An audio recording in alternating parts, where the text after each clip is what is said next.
good.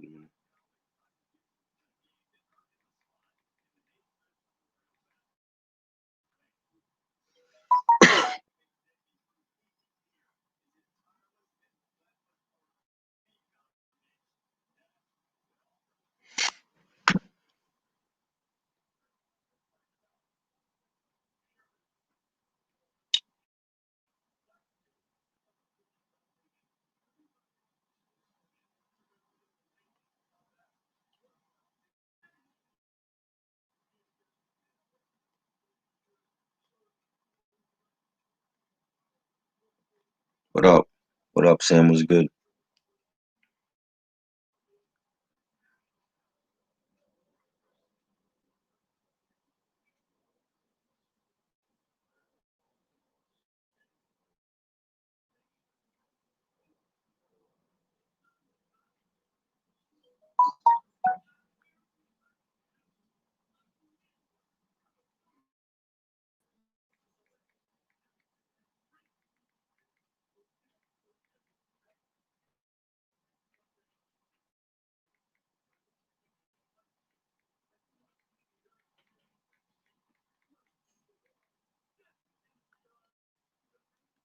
I met him.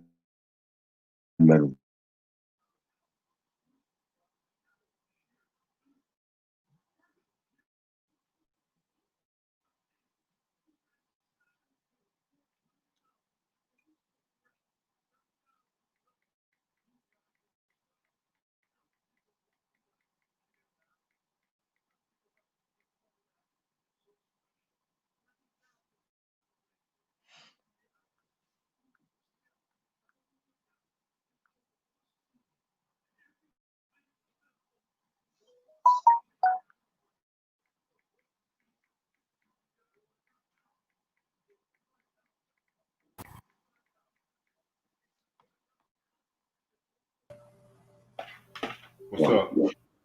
chilling. What's good with you? Man, this is like one of those days I just can't wait to do this review. Yeah, Had a crazy day. without Ken, there would be no Jay Z. Yes. You said what? No, I'm talking to Sam. Uh, no, but bro, that Drake shit had me bent. I don't Yo, understand what the public sees in Drake. Like, he's a light skinned Canadian. Like, I don't understand how all these niggas are scared that their girls gonna go to him. I don't understand this generation. I swear to God, if I get fucking famous, man, if I make it with this music and shit, that's what I just want to know. mm, the dude said he would. The dude said he would let his wife sleep with Drake. I was like, wow. That's So sick. marriage don't mean shit apparently in this day and age to people. To me, that's fucking sick. People Because just have because his whole no, his whole thinking is oh well, Drake gonna run up in they DM anyway. and that just shows how much you don't have confidence in your fucking self. Why marry if you feel like your wife gonna cheat on you with Drake? That makes no sense. It makes absolutely no sense.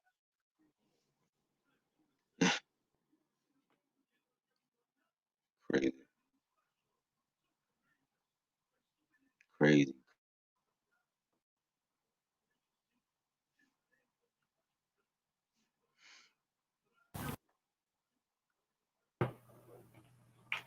Yeah, it absolutely makes no sense.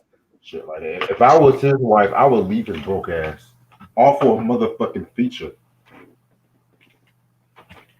Crazy. I ain't never heard of this rapper before. What's his name? Trouble? Never heard of him. I saw the thing on YouTube. Just thought that shit was funny. So pretty much Sam said Drake is a simp. another rapper trying to use another rapper's name for clout. Drake is a simp, though.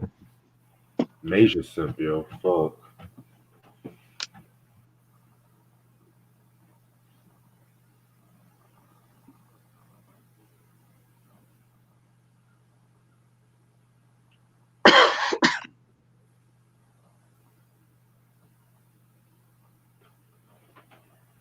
Like wow.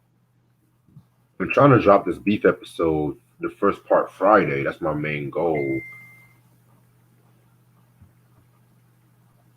Cause I decided to end off the season with the Mhm. Dr. Dre versus Uncle Luke episode. Yes. Because Loki, believe it or not, I never understood how that beef started. It took me a lot of research, a lot of nights. I was just like, and then Google, y'all say Google's your fucking best friend and shit. Google wasn't telling me shit. Bought Uncle Luke's book. He barely talked about it like that. I mean, that shit was hell finding how that shit started. Mm-hmm. Crazy. Crazy Shit, shit. for real. So believe it or not, I was talking to some nigga. This nigga said that Drake is better than Pusha T. Oh Lord. I was like, Why yo, you even entertain people? Like when people say shit, I don't even I'm it, not it, even entertaining. it He don't was it just don't trying to get. even interest me to debate with them because I'm like, yo, number one, I'm gonna win that debate. That's number one. Number two, is I don't care to debate with people that don't know the culture and the music. So you know what I'm I agree. saying? Yeah. When people if like when I was in the group chat and niggas is saying like on is the golden common album classics, I just left the group chat. I'm like, yo, I'm not gonna argue with a bunch of 20-year-olds. It don't make sense for me to do that. You know, like Yo, obviously y'all don't know what the hell you're talking about. when the motherfucker said that Capital Punishment was a whack album, I was like, see, y'all call yourself hip hop heads, nah. Now don't get me wrong, I can understand a motherfucker's opinion and shit, but y'all opinions were whack. Like, oh, it's a whack album because they had too many skits. It was too long. I'm like, bitch, that's like one of the few hip hop albums the skits actually worked for the most part. Mm-hmm. Sam wants to know when are you on affairs? Oh damn, I forgot about Tuna Fest because y'all did vote for that. December this month. Cause I still got to do Flower Boy next week. I'm planning on doing a Deltron 3030 album next week as well too, or sometime this week. I'm not too sure. And yeah, man, December. I'm trying to knock out December out the park. Cause I'm way behind in reviews and shit. Let's go. Let's get it. Rex can hit me up tonight. Be like, yo, we doing this tomorrow? I'm doing it. Is that Yeah. Cause to be real with you, I just want to knock out the Don Cartagena album out the way so I can talk about OC's albums. To be real with you. man, we might as well we should have did like the whole Fat Joe ranking. True. But like I said, Our I third was Fat only. Joe album discussion in a week, 2 weeks. Do you want to do a whole discussion on his whole discography? No, I'm just playing. I'm just saying Oh, I was about like to. yo, we doing like our third Fat Joe discussion in like 2 weeks, I think. And we Right. did represent like 2 weeks ago, and then we did um Jealous Ones last week. True. Which I I know, enjoyed. so Yeah, I enjoyed the Just One's review last week. yeah, that was good. Yeah, man. Hell, I was thinking about talking about the Terror Squad album next year at some point, Right. but I want to talk about Big Pun's Yeah Baby, which I plan on talking about that this Yeah. month too. So Cause I have not heard that album since 2012. To keep it above with you. it's a good album. I like it. I Yeah, definitely like my only gripe, I expected a capital punishment, but the only thing I'm going to say about Yeah Baby for right now is that it is Big Pun's life after death. That's all I want to say. it. You think so? Yeah, I never heard nobody say that. because, because I'm not gonna reveal too much. 'Cause I want to save most of it for the review. Because if you listen to Capital Punishment, like Punishment was just pun at his hungriest, but you can tell like they wanted to use like the Biggie format, but they used it very well with pun. Like he didn't always, Right. even like the radio hits, it wasn't too jiggified and whatnot like Biggie. Because even Right. I love Juicy, but you gotta admit it was kind of, you know, the Pete Rock. I prefer the Pete Rock version. Also, and it's just like with that album too, it was pretty much Pun coming into his own, like really want to like bridge the gap between like pop and R and rap music and whatnot too. So, but like I said, it's been years since I heard the album, so my opinion could change. My opinion cannot change. You know. Like Sam Capital Punishment. You know what? I was actually thinking of actually re-reviewing Capital Punishment after that one Facebook comment, but I want to talk about this video. I want to do this rant first before I What re-review Facebook comment? Capital Punishment. You said what? What Facebook comment? They didn't like it? Yeah, that was the one I said the Capital Punishment was a whack album. Oh yes, that's right. Yeah. Crazy. Cause normally I wouldn't do a Facebook rant on my YouTube like that, but this comment I just have to be like niggas. And y'all call yourselves hip hop heads? Come on, no. And these are the same motherfuckers, and I hate doing this. Same motherfuckers that's praising like these trash rappers like Tekashi and all these motherfuckers. Like Tekashi got a documentary on Hulu now, y'all. Oh my lord, for what? For what? Talking about the rise of, and they're gonna use his fucking government name. That's the y'all really trying to make this nigga seem like he's a martyr or something. Nigga is a fucking snitch. The hip hop culture. This is what Cameron fucking said in that 60 Minutes interview. Y'all laughing at Cameron and shit like that, but look at us now. We let a snitch be one of the highest selling rappers in this year. But you know what? I'm gonna keep my mouth shut on that. Fuck that. Anyway, I was gonna talk about one other thing. Yeah, go ahead. We have time. So this whole Nate Robinson. Lord. I didn't think he was gonna bring that up. But usually I don't like when the internet drags shit. But this Nate Robinson knockout, oh my god. Everybody's talking about. I'm like, y'all act like this is the worst knockout ever. Okay. You got knocked out by a YouTube star. Bro. The shit that really got at me was when I saw this fucking meme. And it had like all of like the damn it, this fucking camera, all the Black history icons like Martin Luther King and Sojourner just looking at Nate Robinson knocked out, like disappointed and shit. I'm just like, y'all did not have to do this man like that. Like really. Somebody, I was looking and somebody was saying that he set a Jake Paul set slavery back like 50 years. I'm like, what? I'm like, what are y'all talking about? Celebrity match, and I'm like, I don't understand that. Really don't understand that. Yeah, and that's another thing I want to talk about too. There's been a lot of shit that in this year alone that set us back 50 years. This fucking camera. I don't think a knockout would be among the things that set us back 50 years. That's just my personal opinion. Exactly. Like, I feel like they're reaching right now. Right. I'm like, it's not a big thing. Like, it was, the memes were cool for like a day or so, but now it's like he sent comments. Come on, man. Like, there's nothing to talk about. Oh, go ahead.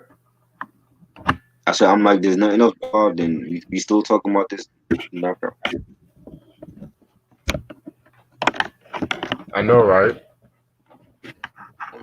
It's getting out of hand. Nate Robinson should be on an NBA team. Like that's really his fault. Like niggas didn't say the same shit about Kanye West when he said all that slavery comments. But right. no, y'all want to say this shit set us back 50 years. This exact moment. Kanye was good. About to say like nobody's showing up but saying for Gil Scott. Y'all don't like Gil Scott? See, talk about Jill Scott. What about Jill Scott? No, I'm Gil Scott. I'm saying like I was saying in here. I'm like, so nobody shows up for Gil Scott. Every we talk about rap, people want to show up for that. That's what I'm breaking on here because I don't want to talk about rap all the damn time. I agree. you know what? I feel like more people will come. Like, black people gotta listen to other guys rap, yo. And mind you, this is the Shit, Godfather of rap. I might fuck around and talk about some Elvis on here. Y'all really gonna hate me. You said Elvis? No, I'm playing. I'm playing. I'm just saying. I'm like, what I mean is, we gotta open your horizons to other shit than just rap. Right. I feel like more people will come like later on. You know how niggas are and shit. You know niggas don't come on time like Like that. people late as usual. Late. I start on time, damn it. I'm saying when it's 11, I'm there 10:58. Shit. I'm over here playing You Def know, Jam while doing this review and shit. But low key, ever since that Ronnie. video game list, which was a dope video by the way, I've been in my Yeah, vintage video game shit. yeah. I've been meaning to play some games. I just been feeling a little bit tired and not wanting to play. But I definitely need to start priming up this Xbox and start playing shit. Oh yeah, same. I'm trying to get me some more GTA games like fucking Christmas and shit like that. I'm trying to get me a Switch next month. Right. Oh my fucking god. I need to get a new webcam. This shit is getting on my last fucking nerves, man.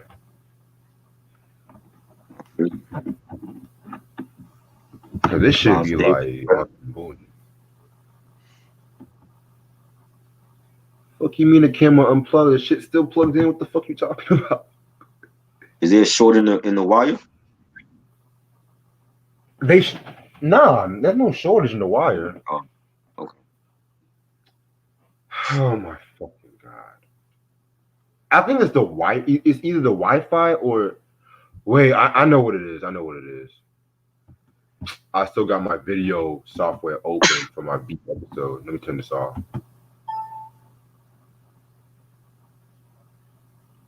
Better discography, Miles Davis or John Coltrane?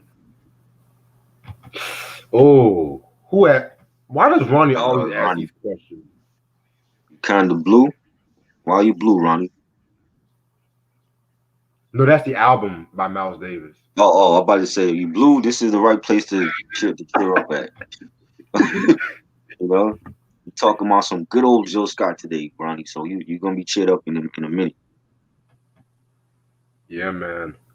Um, but to answer your question, Ronnie, I might have to go with Miles because I heard more albums from Miles than John to give it a buck. Because Miles done released everything since he was like 2 years old. Okay. Now, if you would have asked me John Coltrane or Thelonious Monk, oh, that would have been a different posture. Speaking of jazz, try. Yeah. I definitely want to talk about Billie Holiday on the jazz scope. You know what I'm saying?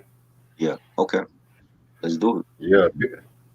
Roy Ayers, Billie Holiday, Charlie Parker, Mm-hmm. and of course the greatest jazz musician to ever live, Mr. Miles Davis. Right. No doubt. Got to do it. Because I'm sick of everyone always saying we should just do hip hop, hip hop, hip hop all the fucking time, man. Like, I know, and I'm a hip hop head second. I'm a music lover first. You know what I'm saying? I don't want to be boxed in and people thinking I think, oh, well, that's the rap guy. No, I listen to other shit.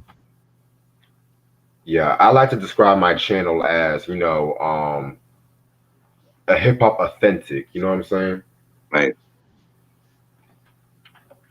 I mean, don't get me wrong. I love me some hip. I love rap music. I love hip hop, but at the same time, it's just that I love other music too. So don't look at me all different, thinking I don't know shit about motherfuckers and shit like that. When you Like, see that thumbnail and you see me post No Doubt or Phil Collins, that's what it is. That's what I grew up listening to. And we lost Reggie.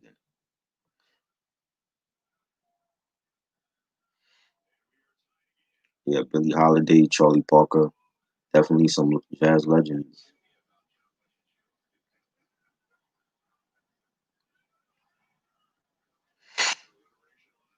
Yeah, it's definitely saying hip hop sample a lot of jazz. That's why we got to talk more about jazz too. Can't just be about hip hop all the time.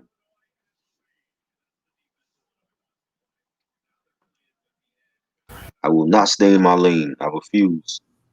going all over.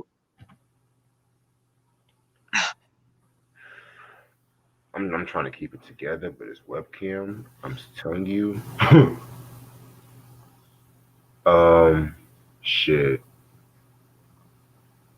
Yeah, Sam, man. Hip hop definitely sampled a lot of jazz and stuff like that.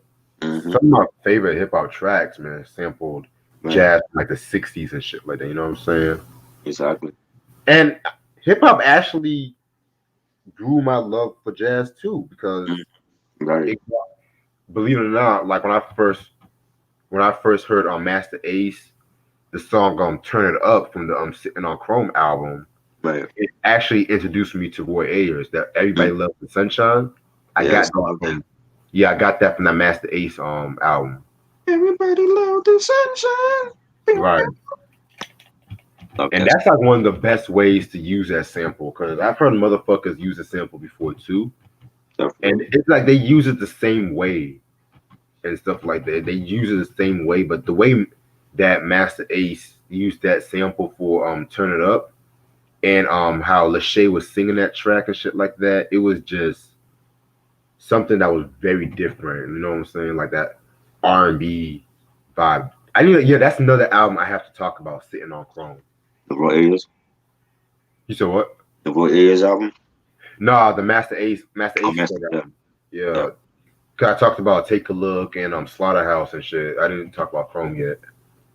Yep. Nas father is a jazz artist. That's right. From Dara. Oh yeah.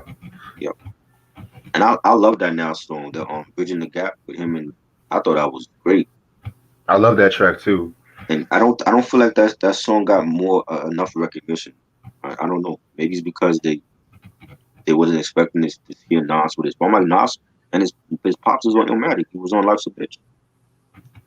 I think what it was, because 2004, that was like the year of how hip hop was really like becoming like a division between the conscious and the southern hip hop, and Nas was kind of seen as like this older head, and they just always expected Nas at that point to either come out with a bad beat or always drop something lyrically dope, and that bridging the gap was just something so out the box for Nas that not even a lot of people to this day give it credit for. I loved it. And then they put the Grammy performance with him and his pops. I'm like, this is one of That the was best hot. performances ever. That's Love one of it. my favorite tracks from Streets Disciple, to keep it a buck. Yes. Now, And you know how, if he had shortened that album, that would have been a great album. yeah, you know what? I might re-listen to that. I might review that album Uh-oh. 2021. A Street Disciple review. Yeah, because I still got to finish up Nas's discography. I got to talk about the I Am, Nostradamus, Hip Yeah, Hop is we've been talking Dead. about that for the whole year. You said what? I said we've been talking about doing that for the whole year. That I Am Nostradamus. We're going to do that December. Fuck that. Okay. Because It's December right now. yeah. Because if we can do the Shut 'Em Down, if we can do HNIC, then we can knock out I Am and Nostradamus. True. That's true. Yeah, man, because this was the year the unexpected. I call this the year the unexpected happened, because y'all been requesting me to do this shit for years. Mm-hmm. I finally reviewed albums that people have been reviewing me for 5 years and shit. Like, I don't know if those motherfuckers are still watching the channel or they just gave up, but you know what? They watching it. They watching us. Shout out to Ashley. They watch all three of us, man. Actually, You know what I mean? yeah, man. Shout out to Ash. Shout out to my nigga Matthew G. Shout out to Eric Johnson. This ain't no team. It just happened organically. We ain't decided to just team up out of the blue. Right. You know, people be like, "Oh, let's be a team." Like, no, I'm good. You know what I'm saying? This is the only team I rep. You know what I'm saying? We ain't talk about being no team. It just worked like that. True. Yeah, man. But I'm ready whenever you are, though. Yes. Okay. Today, oh man, today I decided I want to do some jazz on here, and I had one guy in mind, and this guy I grew up like seeing hearing records being played around the house when I was like 4 or 5 years old, and seeing his performances, and he was such a big influence to hip hop and to poetry and spoken word. And I was always big on poetry. I would, like, especially like in junior high, like having little like poetry contests in class, and winning those, and reading about Langston Hughes in first grade, and I was always big on poetry. I wrote a lot even in my teens, like writing poetry and short stories and stuff like that, and little rhymes here and there. And you know, um, he's always been influential in hip hop and as an activist, and um, especially now, I think his music now definitely um, fits for these times that Black people are living in America in 2020. And I was like, yo, we definitely got to put some respect on this man. Talking about Gil Scott Heron. I keep saying Gil Scott Heron, and I was like, well, I got a couple of Gil Scott albums. Let's definitely talk about the Reflections album from 1981. Y'all see it here, OG copy. Ooh, You know what I mean? that's a rare I album love too. that afro, man. And I had an afro like this back in the '90s, and when I braided my hair, and he got a dope afro, man. And you know, I don't. His backstory is like so like long. I just want to get to like the basic stuff. Like, you know what I'm saying? Like, we've been here like for 3 hours talking about it, but he like the basic stuff. Like, he was born in Chicago, and he ended up moving to Tennessee his parents are separated, and he ended up moving to Tennessee with his mom.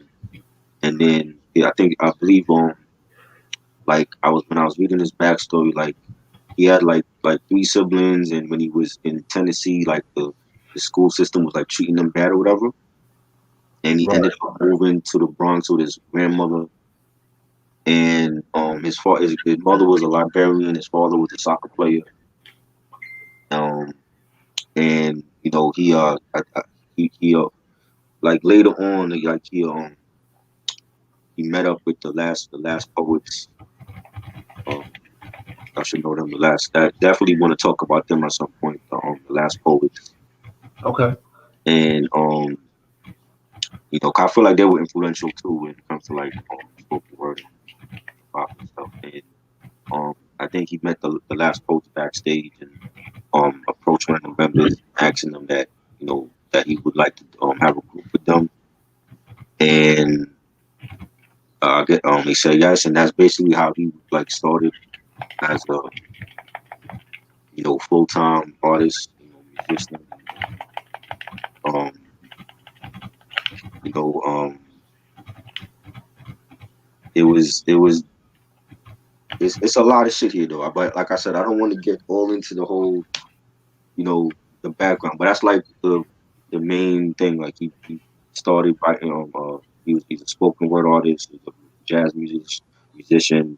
He came out this Reflections is actually his 12th album because I believe he put out only 4 albums during the '80s, and he put out one album in the '90s, and I think like a couple of live albums. His last album was 2014. He passed away. Couple years. When did he pass away? He passed away Like in 2010.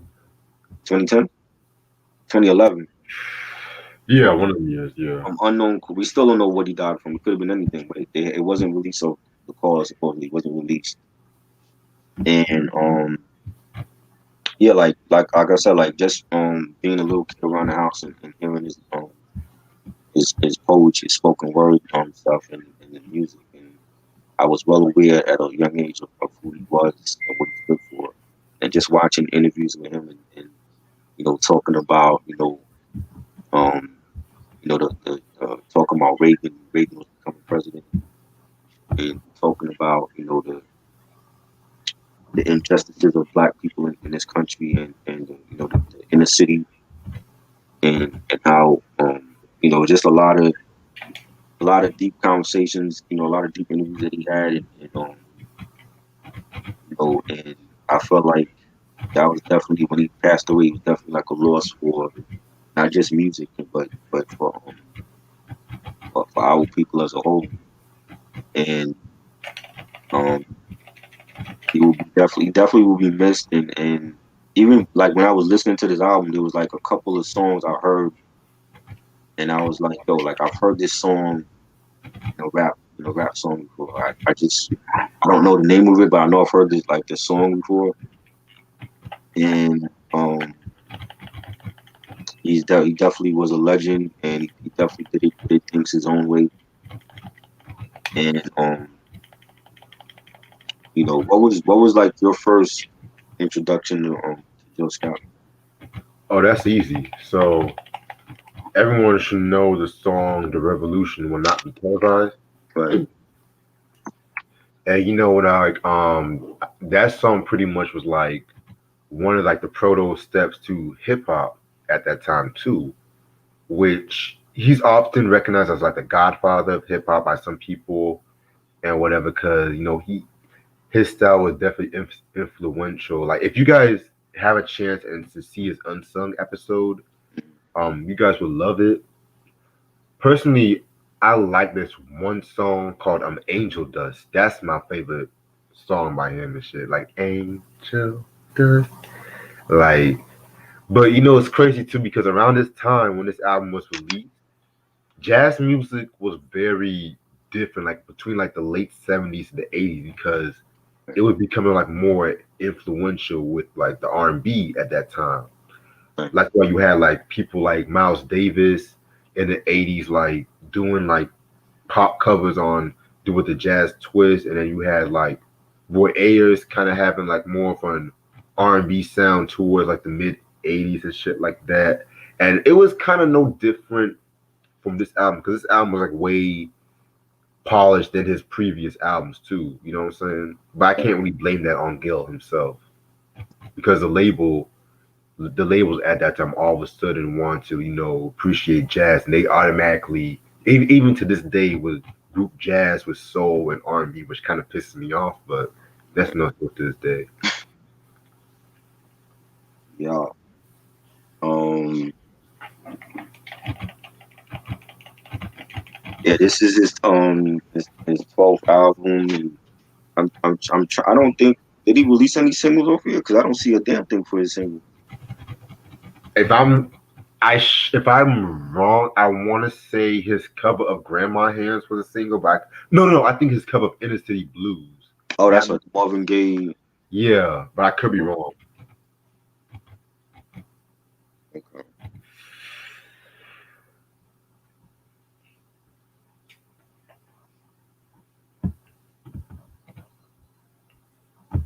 Yeah, it's 7 tracks.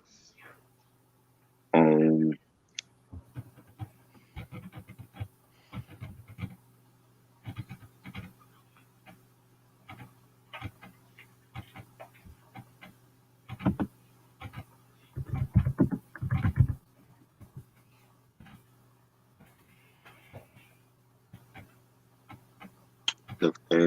the first track is Storm Music, and off the bat, it starts off with like a reggae. It's like a reggae track. You know what I'm saying? Reminded me of like I want to say what's this the song from Stevie Wonder's Hotter Than July. Master Blaster. Master Blaster. It reminded me of that because it had like that same reggae feel to it. Even though he's not a reggae artist, but it had that same feel to it, and um, I definitely enjoyed the musical production on that song, and Jill, saying, what's that music playing on my radio? What's that music playing everywhere I go? I don't think I've ever heard a sweeter feeling in the world, in the whole wide world, than that music playing in my heart.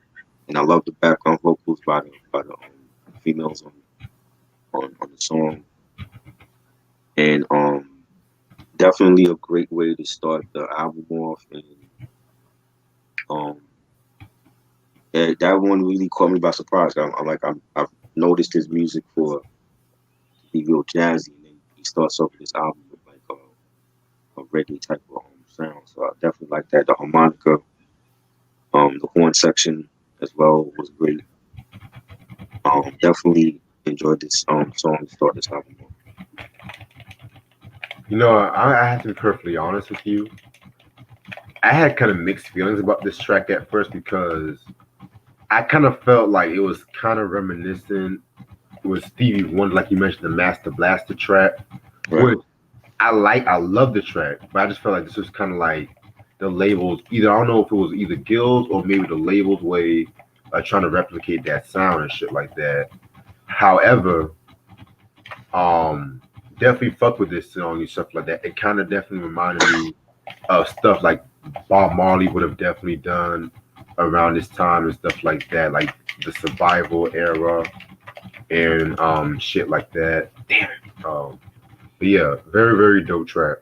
And Jill Scott said, when talking about this song, that his um his revolution is like a coming metaphor. Justice is coming on the wings of a storm, and yeah, definitely, I definitely enjoyed it. I thought it was something different than what you would normally hear from him, and I thought it was a good song. I agree. I feel you.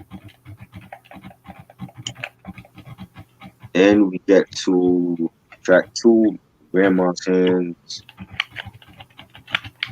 definitely a funky track, real melodic. I like the horns on it, nice beat, nice bass guitar. Um, Gil Scott says on Grandma's Hands to the local unwed mother. Grandma's hands used to ask, sometimes and swear. And again, I thought it was a real. I love the instruments being played on the song. I thought it was really funky, really jazzy, and the way he was saying his lyrics, like he was singing it, but he like the way that he sounds, like I guess his voice is like so iconic. He doesn't really sound like he's singing. It sounds like he's like singing, but he's like speaking. And I thought that was definitely a solid track. Yeah, man. This is actually a cover of like the Bill Withers track, Grandma's Hands and stuff. Right. And the way he did this track, he made it like a more upbeat. Made it more upbeat yet made it more polished and shit. Mm-hmm. And I gotta say, it's a pretty nice cover. You know, in my opinion, nothing really tops the original because Bill Withers definitely did his thing on that one. But I fuck with it.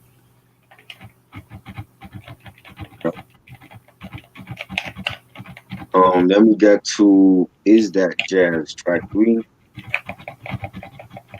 and this joint, I definitely enjoyed this track. Real jazzy, nice pianos, nice beat, nice bass guitar.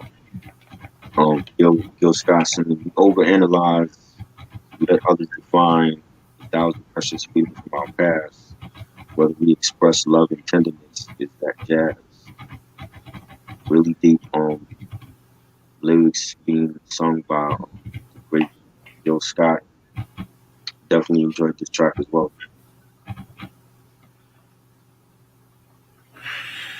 Yeah, this is one of my favorite tracks off this album. It pretty much has like a tribute to like all the jazz icons in the past and things like that. Yeah, very nice track. Probably like the most jazziest track off this album, and that's saying a lot, you know. Right. Yeah. And then you get to track four, Morning Thoughts. Morning Thoughts to me was more of a poem than an actual like.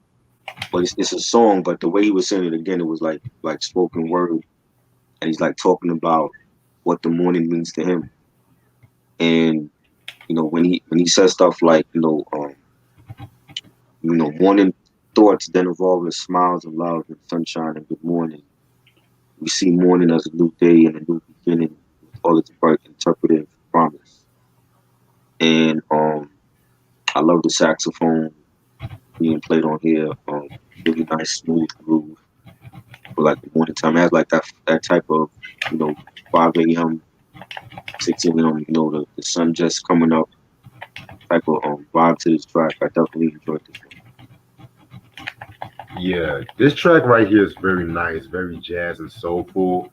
It reminds me of this one jazz song Mm, by Weldon Irvin called Morning Sunrise.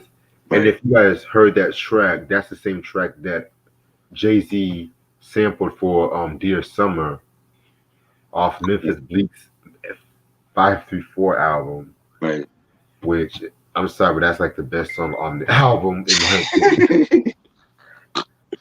I'm But sorry. and I don't know. I never understood why Jay-Z would do that. He would have like songs on his artist albums. Like he did that with The Truth on Beanie Siegel album, and then he did that with 534. I'm like, why is he doing I mean, he wasn't the only artist. Sometimes in certain hip hop labels, they will sometimes throw in like a rapper and have it give him his own solo track or whatever and stuff like that. Like in Armageddon had a solo track off Don Cartagena and stuff like that too. So that? it wasn't like off the ordinary. But I'm just saying the nigga retired and shit like that at that time. But you know, Right. But he that's didn't why retire when he dropped anything from the Truth album.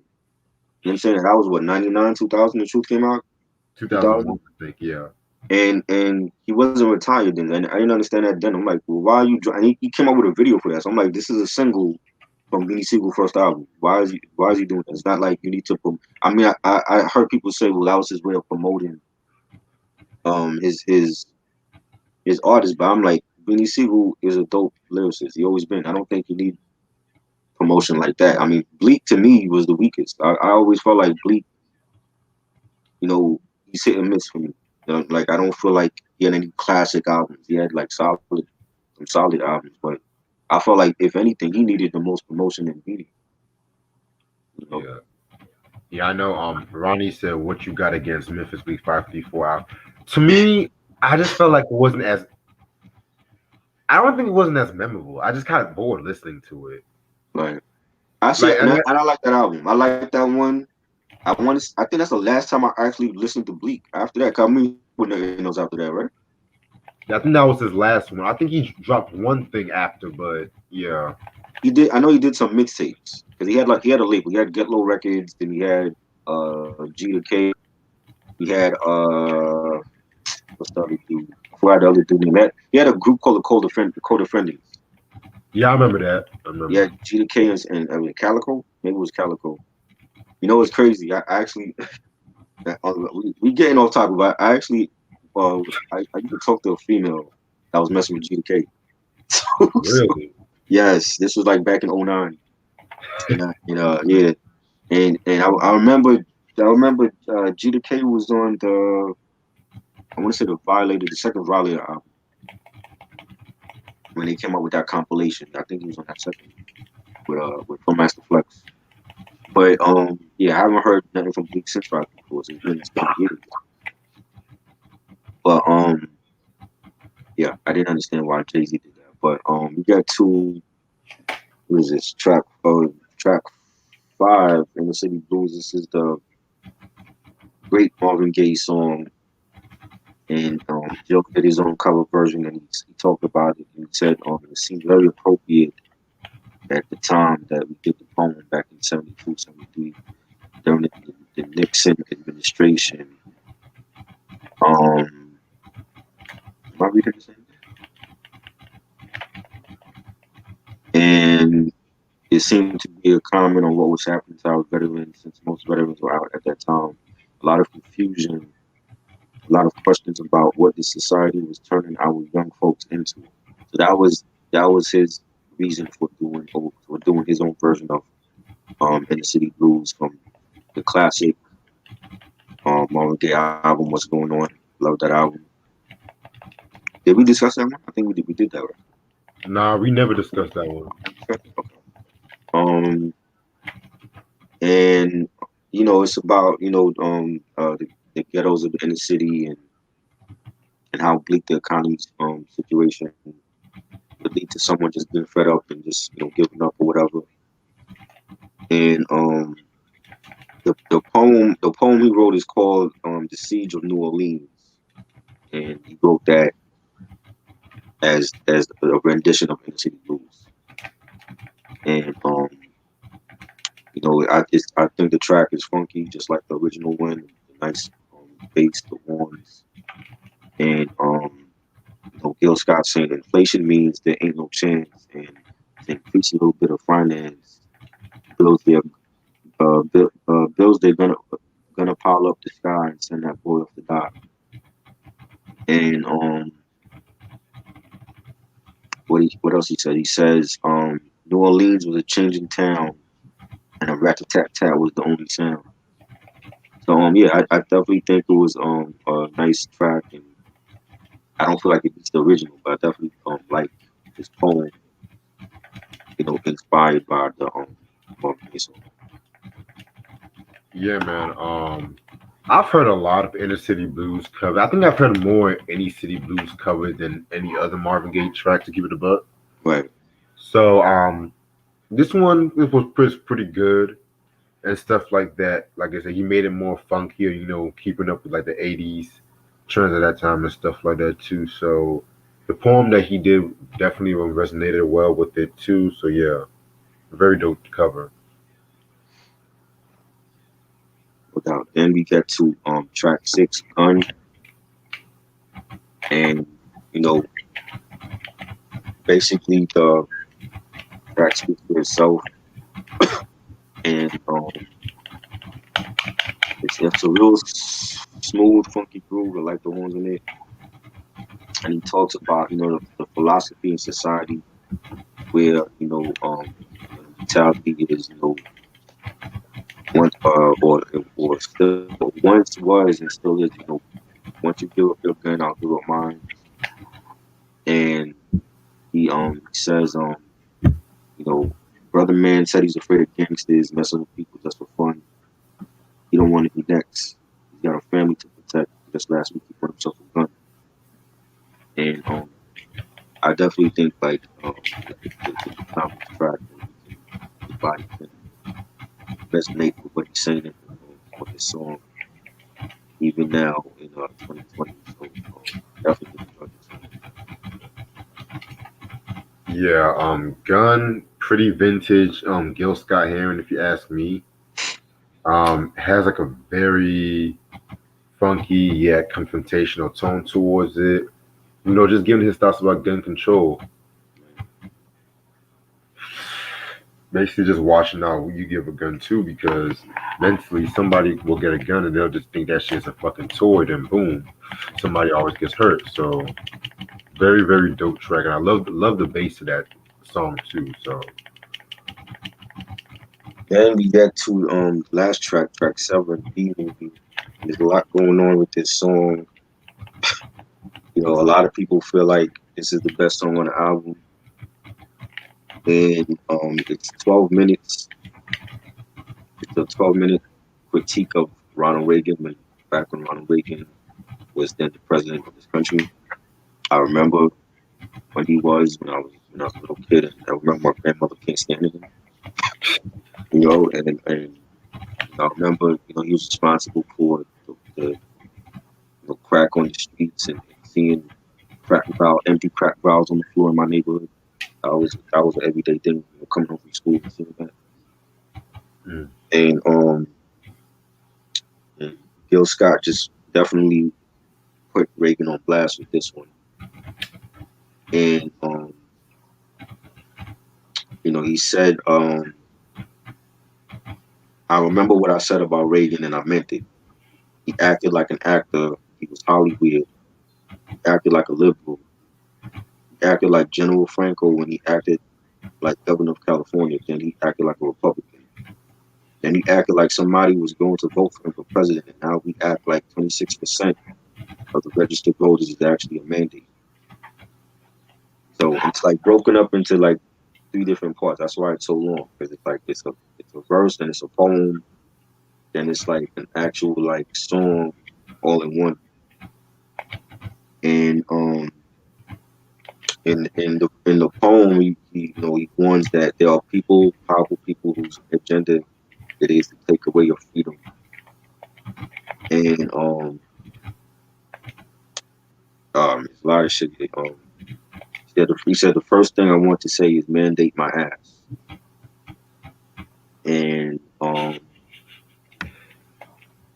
yeah, he says, um, "Come with us back to those glorious days before heroes were heroes, before fear was square, where the cavalry came straight away, and all American men were like Hemingway to the wondrous beside." And it's definitely a powerful track. And um, he said a lot of. I don't want to quote everything. He just said a lot of they called Raygun. Um, saying that we act 26% of the record growth is probably mandated in the last 20 years of America has changed from consumer to producer. And once the producer names a tune, the consumer has got to dance. And he warns people that the names may change or the storyline remains the same. And he sings, this ain't really life, ain't really life. This ain't nothing but movies. Towards the end of the song, I loved it. I thought it was a great song, and the way that he did it in like beautiful parts. Yeah, man, very dope words. You might have to add me to that list on people who think this is the best song off this project. Right. Mostly because of its relevancy. Because looking at this shit now, we went from an actor to be a reality TV star as Right. president. So, and now we might have another actor, but I don't want to speak too soon. But I just kind of personally feel like Talking this. about Biden? You said what? Talking about Biden? No, I'm talking about Dwayne Johnson. Oh, he ain't getting it. I wouldn't vote for The Rock. Look, Rock is a legendary wrestler. I've seen The Rock when I went to Monday Night Raw and SmackDown and all that, but I wouldn't vote for him as no president. What the hell do you know about running the country? Exactly. What the hell does Kanye know about running for president? Yeah, I wouldn't vote for Kanye either. This is why black people don't vote.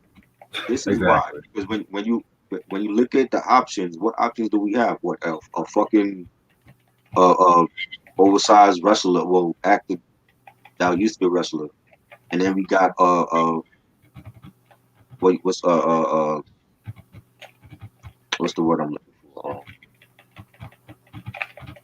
Uh, what's the word? Bipolar, the bipolar fucking Yeah. artist that his wife swears that she's the next Marilyn Monroe. That's who you want. That's who you want in the office. I wouldn't vote for the Kardashians to be. Love Kanye as an artist, but nah. If that's the case, you might as well stick with who we have now. Shit. You know what I'm saying? Like, nah, I'm good. This is why we are turned off from voting because we have no options. We have the shitty options like this. It's like might as well end the world then. If that's the case? Where's all the smart people in the world? Then? Like you got these idiots that want to be in the White House for what? You know what I'm saying? Right. So I'm like, when they start talking celebrities, like when California had Arnold as governor, that was a disaster. Schwarzenegger. Yeah, Schwarzenegger. Well, I loved his action films in the '80s. I don't care for his other shit. I didn't feel like he was some great actor. Terminator will always be his best film in my opinion, but he wasn't no great governor. And when you got these celebrities that think that they can change the world and shit, and all of a sudden people supposed to, run to the ballots, that's not gonna happen. At least not for me. Didn't Gary Coleman also run that same race too? Arnold? Yeah. Oh Lord, I definitely won't vote for him. Listen, stay in your lane, yo. You know what I'm saying? I don't want to ever hear Drake come out and say like he want to do this. Like, stay where you at. Stay for what you're good at. You're not good at doing politics. You know what I mean? Now, if Gil Scott was alive or Tupac, that's somebody I would consider because they knew what the hell they were talking about. All these other people like want to come out and they want to change the world and stay where you at. You an artist. You stick to being an artist. You know, The Rock is an actor. Like, stick to doing fucking Hobbs and Shaw and all that shit. Like, I don't want The Rock. I wouldn't vote for his ass. Fuck the Rock. He can't even act anywhere. Huh? He can't even act anywhere. I mean, and even with him, it's like you have a couple good movies, but you're not no great actor. Like he was a better wrestler, and I think he's pigeonholed himself into doing action all the time, doing Jumanji reboots, you're doing Fast and Furious spin-offs and shit. Like, come on, stick to doing what you know. Like don't leave the politics alone. You know, great wrestler, one of my favorites of all time. But what he know about running the country?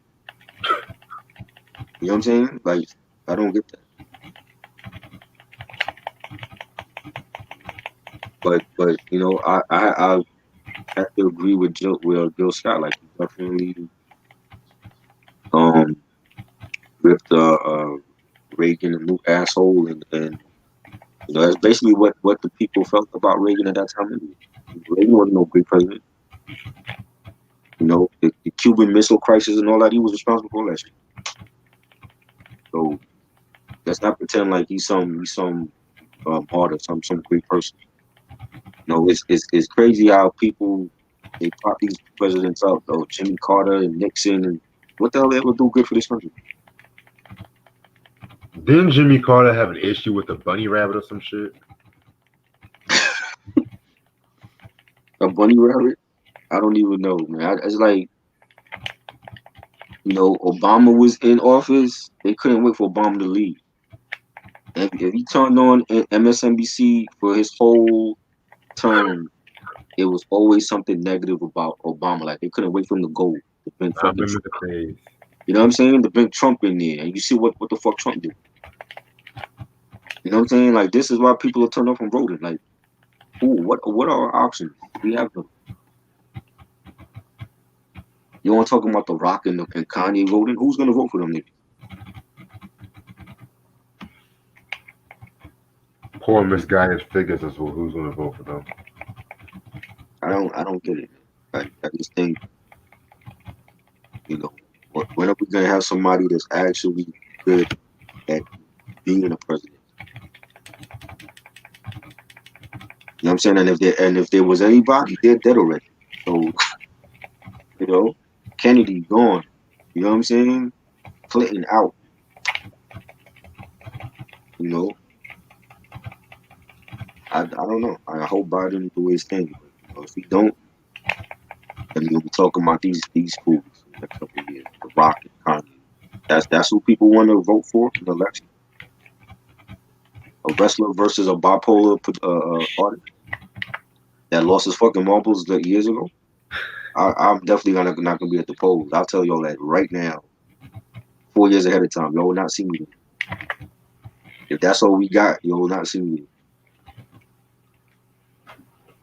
You know, but that's ridiculous. That's even if we live to see another 4 years. Chill. You know, I'm waiting for ET to come down and invade this country. That's gonna be the next thing. I mean, what else can happen? We've had everything else. 9/11, fucking a virus that's killing people. Like you have to think an alien invasion is next. Hell, the Simpsons predicted it. Shit. Yeah. You know, yeah, I'm here, ET. Whenever you ready. You know what I mean? Get your bitch ass out of here.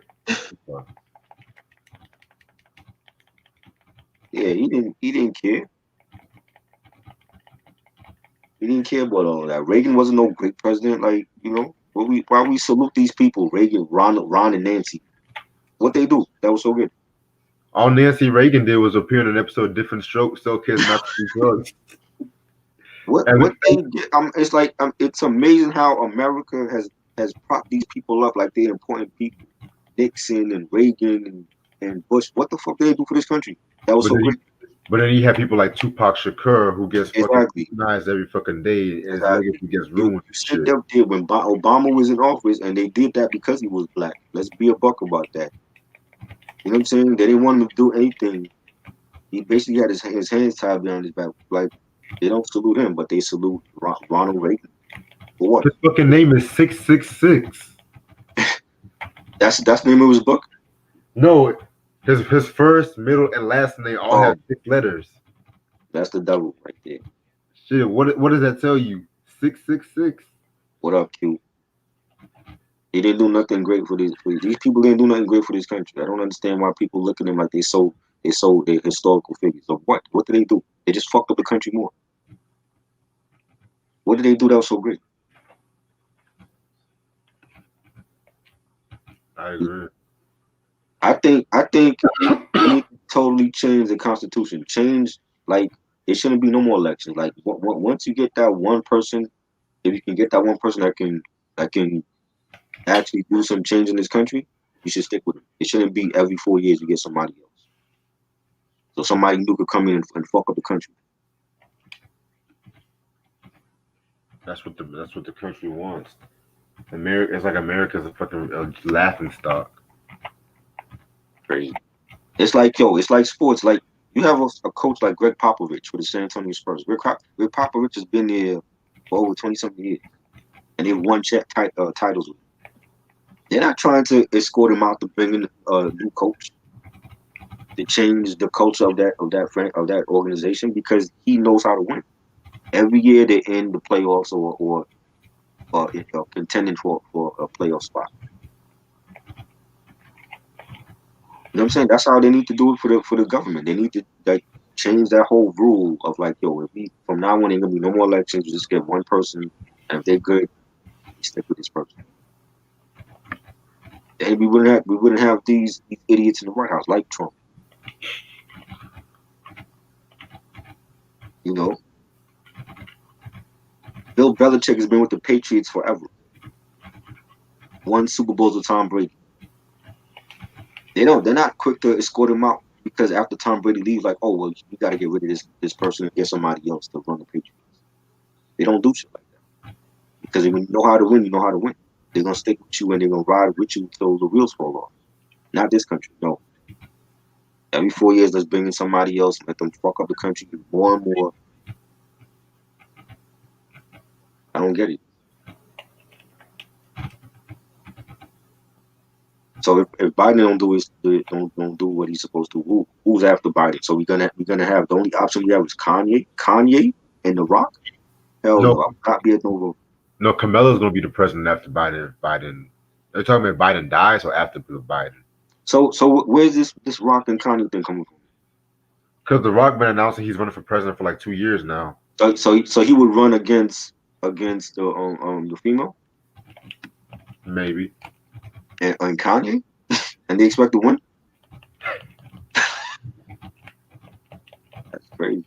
And it's scary to think that it could happen because this young generation is dumb and they're gonna follow who's popping in the media like Kanye West.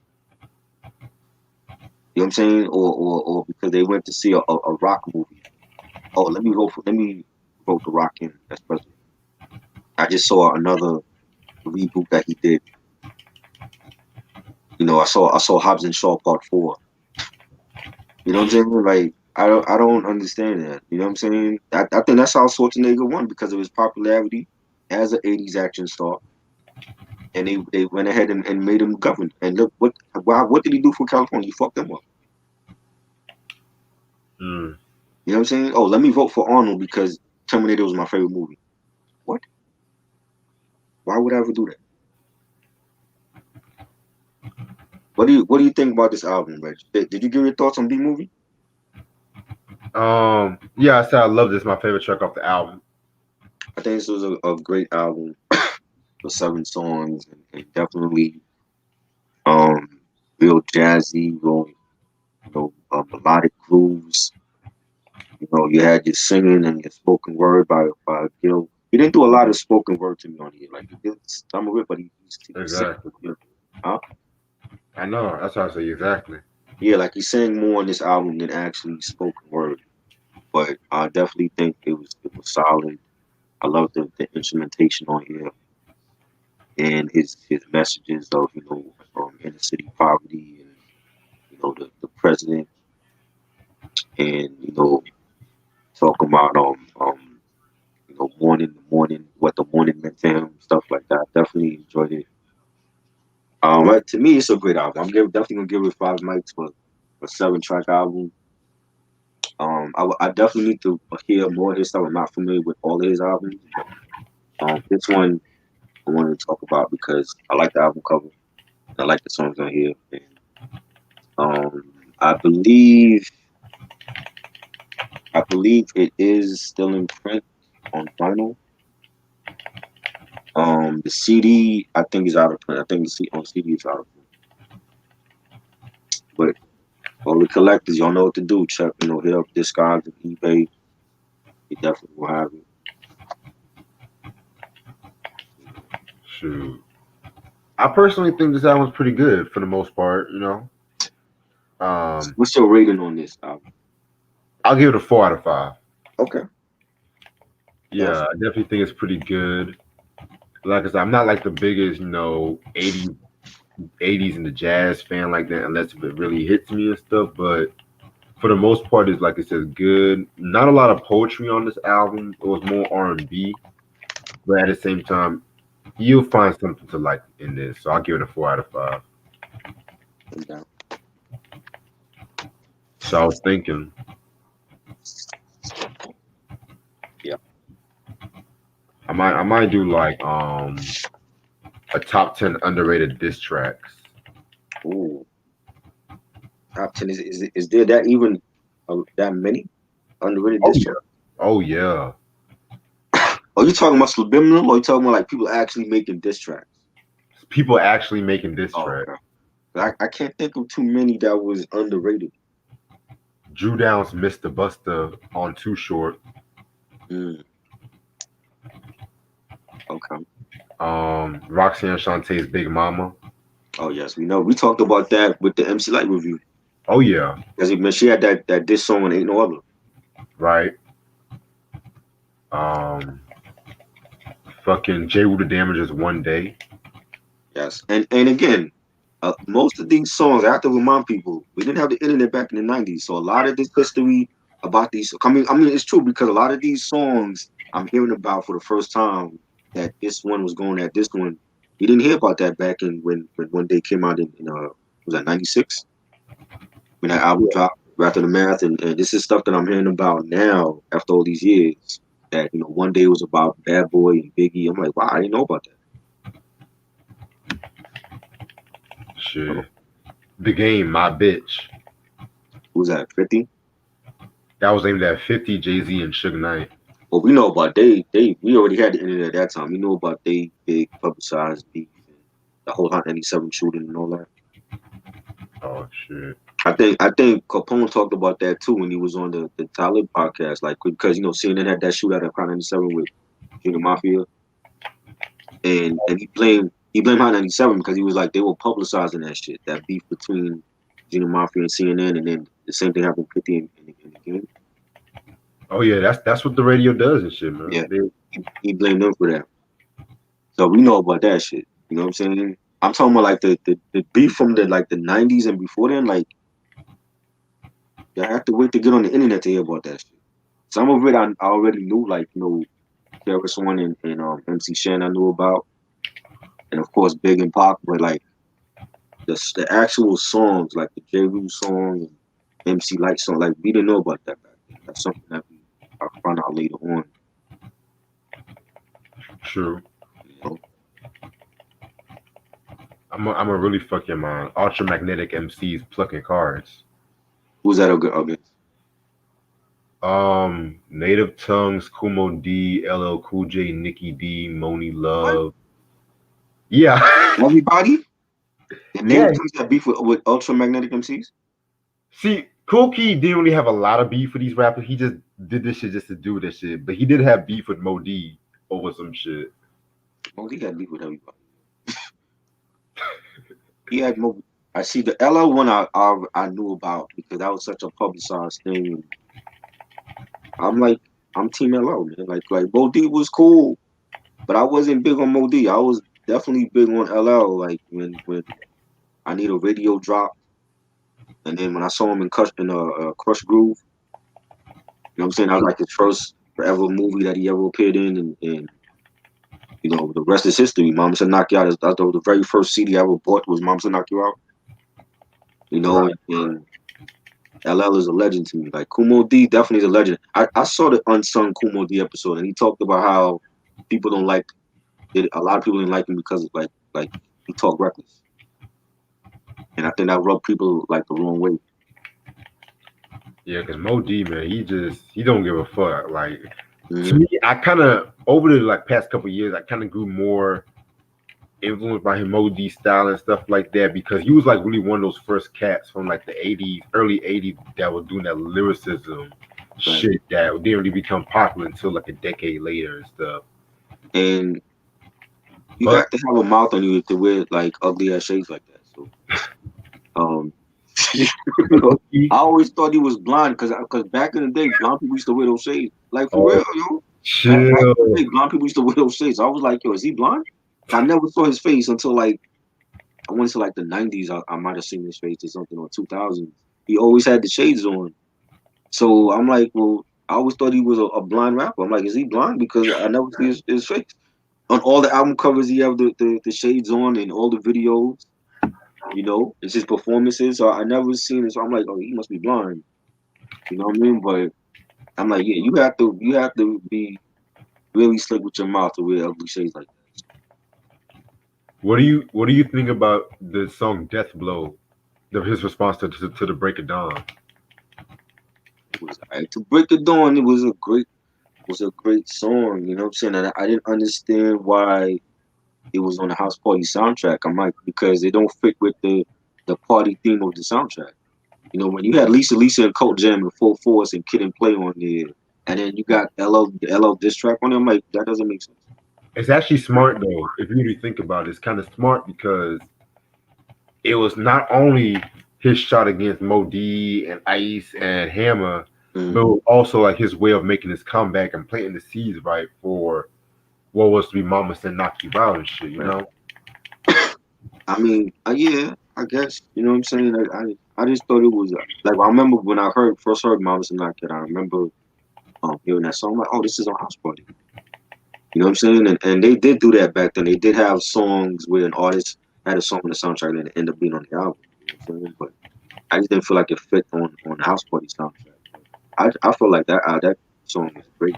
That's a song nobody talks about. They always talk about Jack the Ripper, and I don't even feel like he beat Cannabis. I still feel like Cannabis beat him with that one song.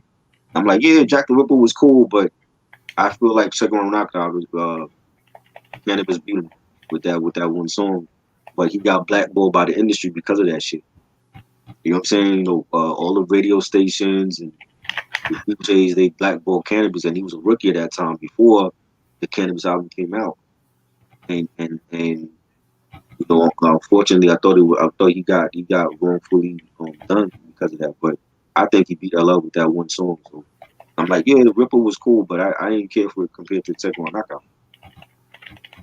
Yeah, second round knockout. That's to this day, in my opinion, personal top 10 diss track. Even though like the Ripper Strikes Back, I do believe Ripper Strikes Back was way underrated Mm.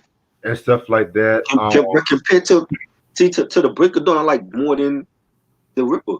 Cause you know what I'm saying? Like he sounded angry on. I mean, he sounded angry on Ripper, but I think what it was, LL took Cannabis. He didn't take Cannabis seriously.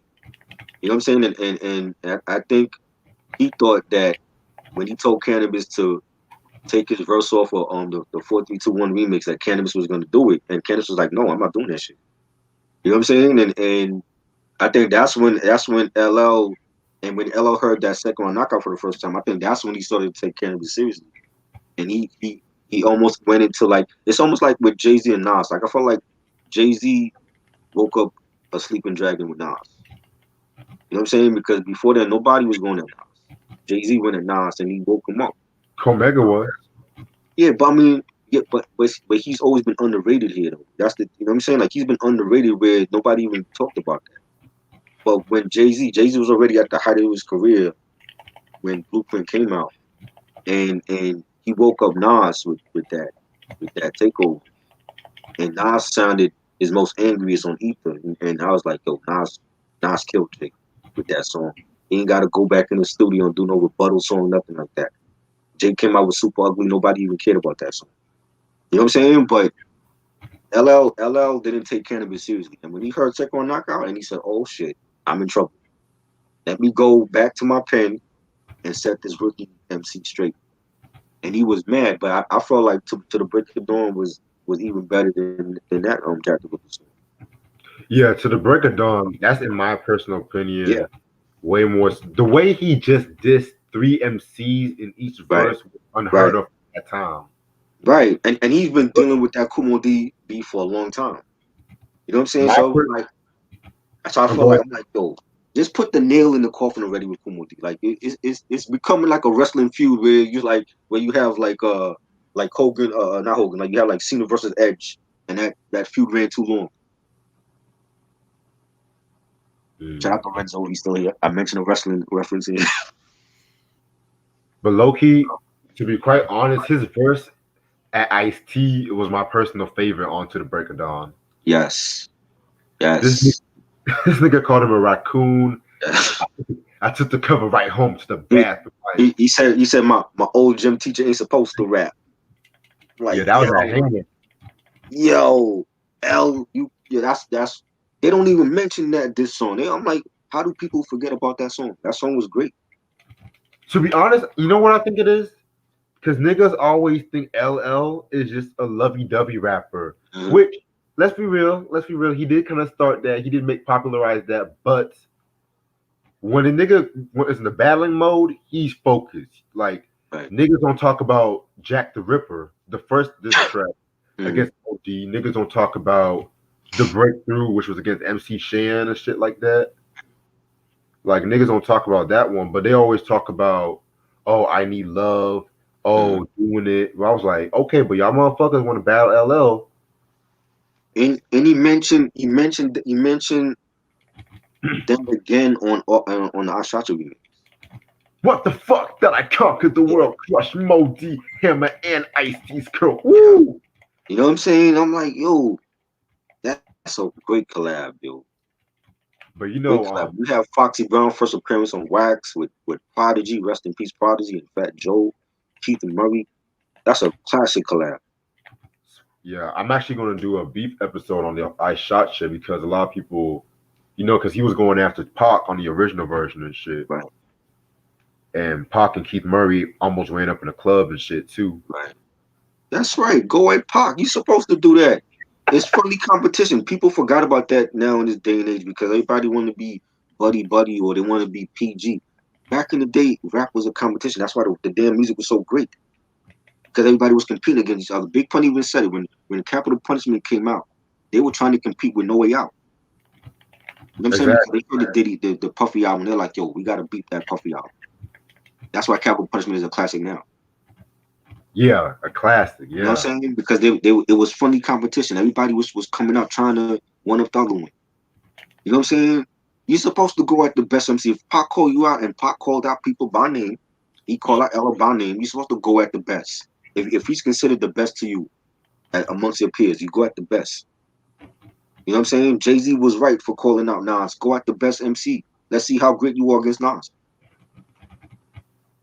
Shit. You know, I don't get this whole like, oh well, we all gotta be friends. If Kendrick call out J. Cole, he's supposed to do that.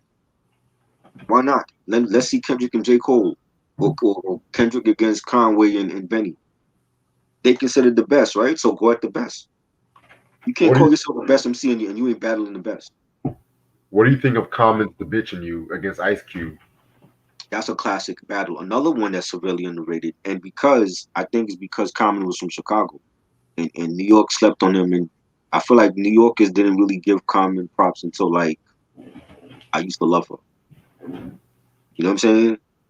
A bitch. But Common went at a lot of people got Cube on a top 10 all time. I don't got Cube on my top 10 all time. Cube is a legend. You know what I'm saying? I love his early albums. America's Most Wanted, Death Certificate, The Predator, Lethal Injection, highly underrated. The first West Side Connection album, classics. You're supposed to go at the best. Common to me is a great lyricist. Why not? Why not So, have Common and Ice Cube? But what that's great. well, you say you don't have Cube in your top 10? I don't. I mean he's a great Oh, artist. But he's never been in my top 10. But I mean, like, I don't have no problem with people putting him in a top 10 because he deserved to be there. He's a legend. He's already a Hall of Famer, Rock and Roll Hall of Fame. Whether Gene Simmons like it or not, he's already there. You know what I'm saying? So, Man, fuck Gene Simmons. but I mean, I'm saying you're supposed to go at the best. Why not? That's what the culture is about. You go. That's what they did back in the day. They battled. DJs battled each other. MCs battled each other. Why not? We don't have that no more. So like Drake and Meek ain't no fucking battle. I got another dope this one that no one talks about. Noriega's Halfway Thugs Part 2 against Tragedy. Yes, again, another battle. Wanna be a Muslim no more. Right. Underrated. And Tragedy's input into the War Report made that album a classic. If it wasn't for him, it would have been a slept on album. I agree. You know what I'm saying? Why not? Let's have Nori and Gaddafi. You know what I'm saying? They don't do that no more. It's like we're hungry for real battles. I don't care about that. Ain't no real battle. That's a lopsided battle to me. DJ Quick, MC8. Right, exactly. That's a classic battle. Exactly. I actually got the Primo remix of Death Wish on my iPod. Ooh. Fire. One of Primo's best remixes, man. Definitely. Underrated. But a lot of people don't even know he did a remix for MC8. A lot of people just want to talk about dollars and cents, but MC8 had some heat too. Like them Exactly. Death Wish. Yes. Oh my fucking God. Death Wish 3. I mean, everyone talks about Death Wish 3, but Death Wish 4 was so underrated. Right. Quick came out with the fucking Way Too Funky diss track. Oh, yeah. Quick had beef with everybody. He had beef with Everlast, AMG 8. I think he had beef with Second to None at one point. Those are his artists. Yep. Second to None and AMG. And right.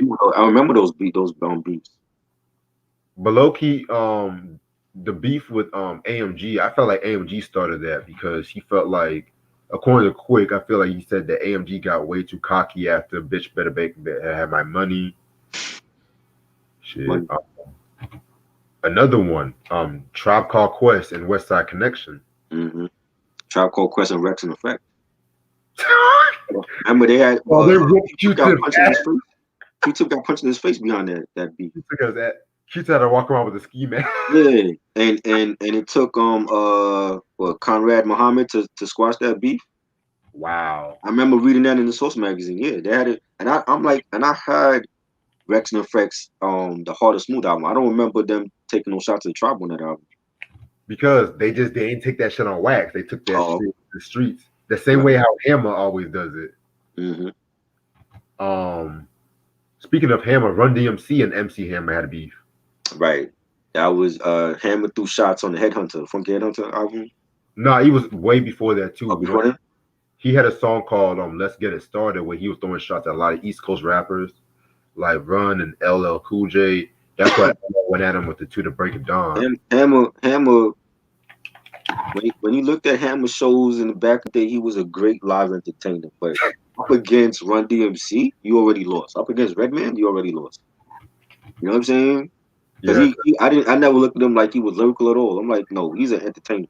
Like you had dope live shows. I give him that because 40 people on stage, everyone doing something. Whether it was the band, he had dancers. Anybody who was on stage with Hammer was doing something on that stage that deserved to be on that stage. Not like when Wu-Tang come out on stage, you got 300 niggas on there and they all standing around smoking. That's not being an entertainer.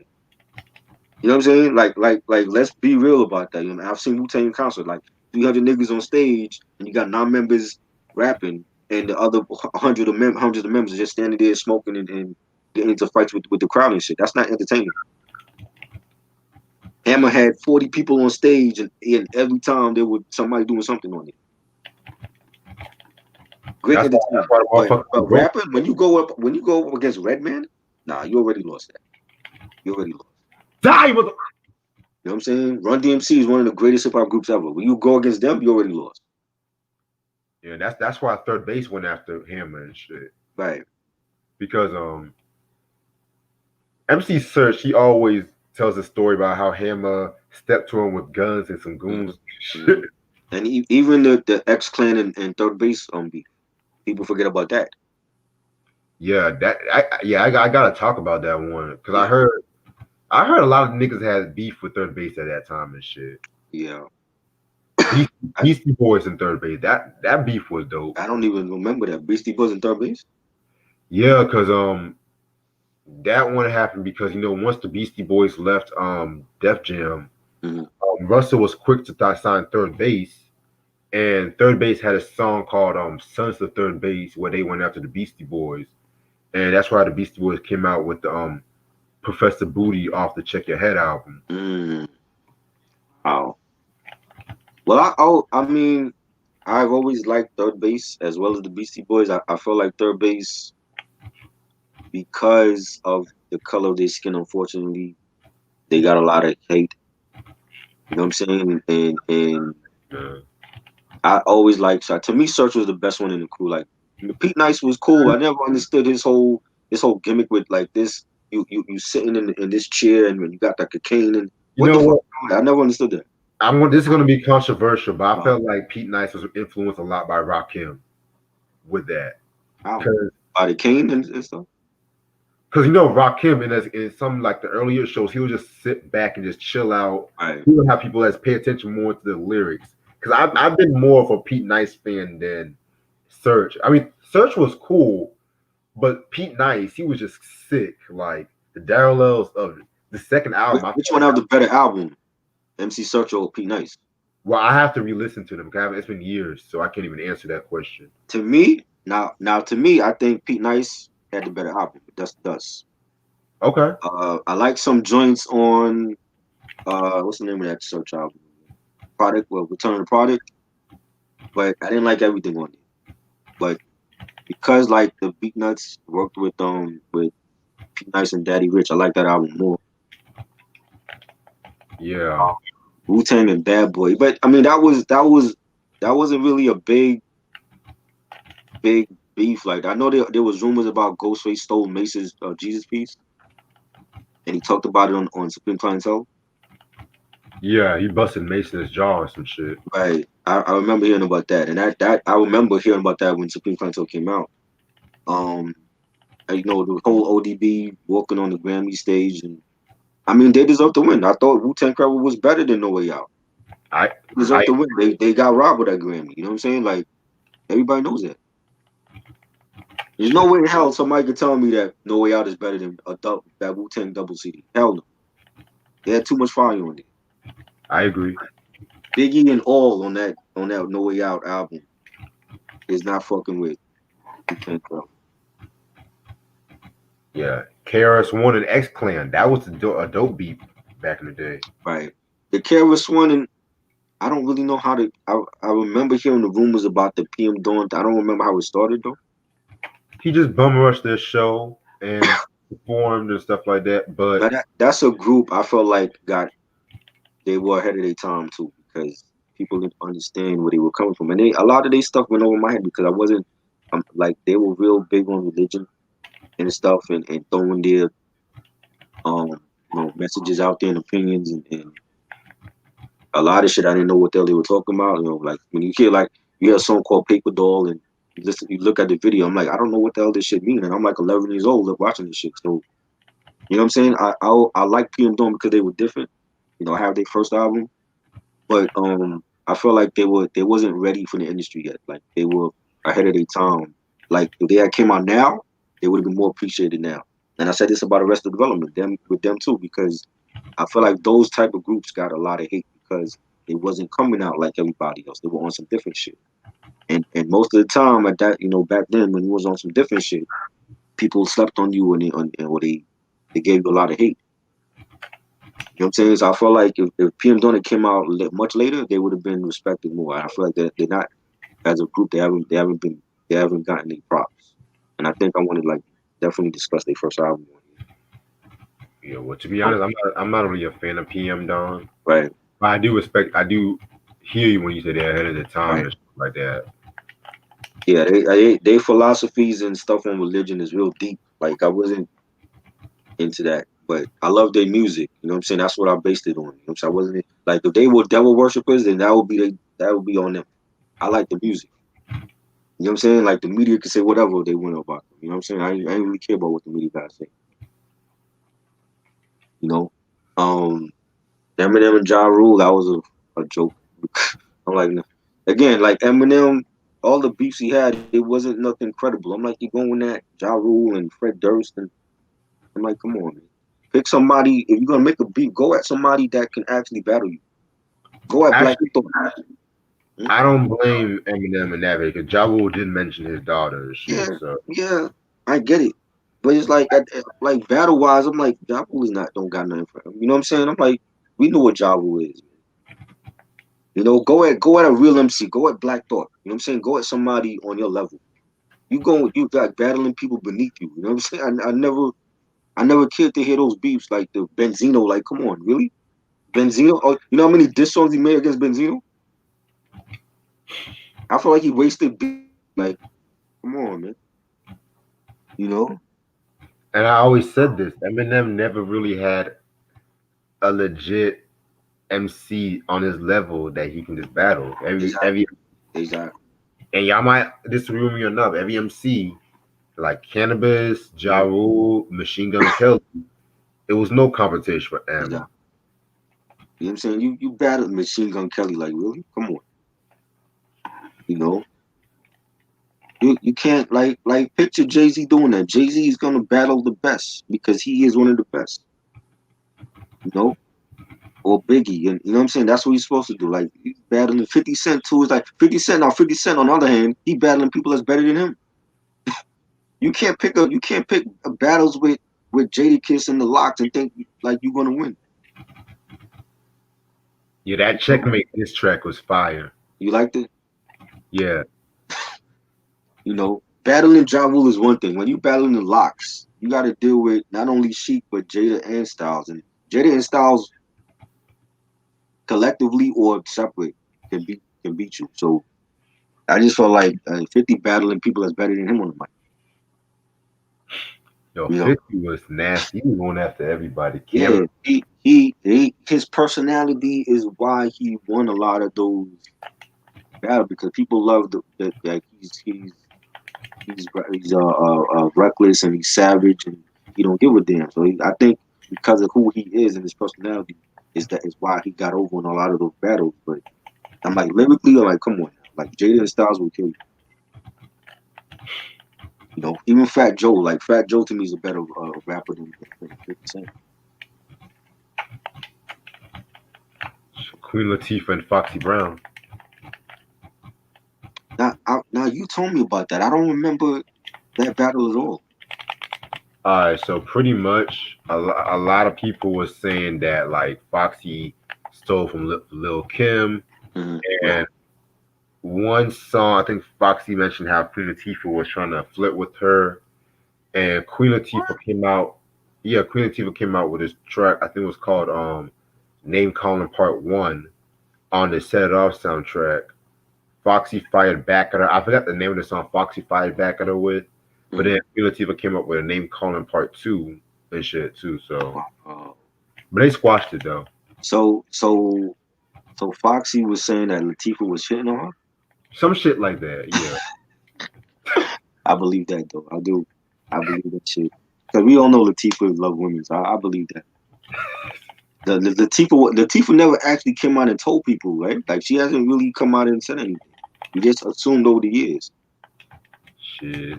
You know what I I mean? think I think for one, because no one ever really seen her with a nigga and shit like that. Right. Right. So I'm like, nah, that's crazy. Crazy. Beanie said we got beef with Meek Mill. Why? Fuck Meek Mill. They from Philly. Like, why is he? If anything, I would think he'd be cool with State Property. Like how they were cool with Elliot Ness from making the band because he was from out there, and they were cool with Miss Jade, and Miss Jade was from out there, and Eve, and them. I don't understand what's the beef with him and Meek Mill. Man, Meek Mill couldn't battle him anyway. Like he ain't on it.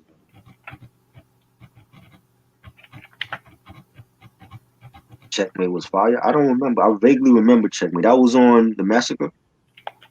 No, Checkmate was on a Jadakiss diss track. It was just like a mixtape single, I Uh, think.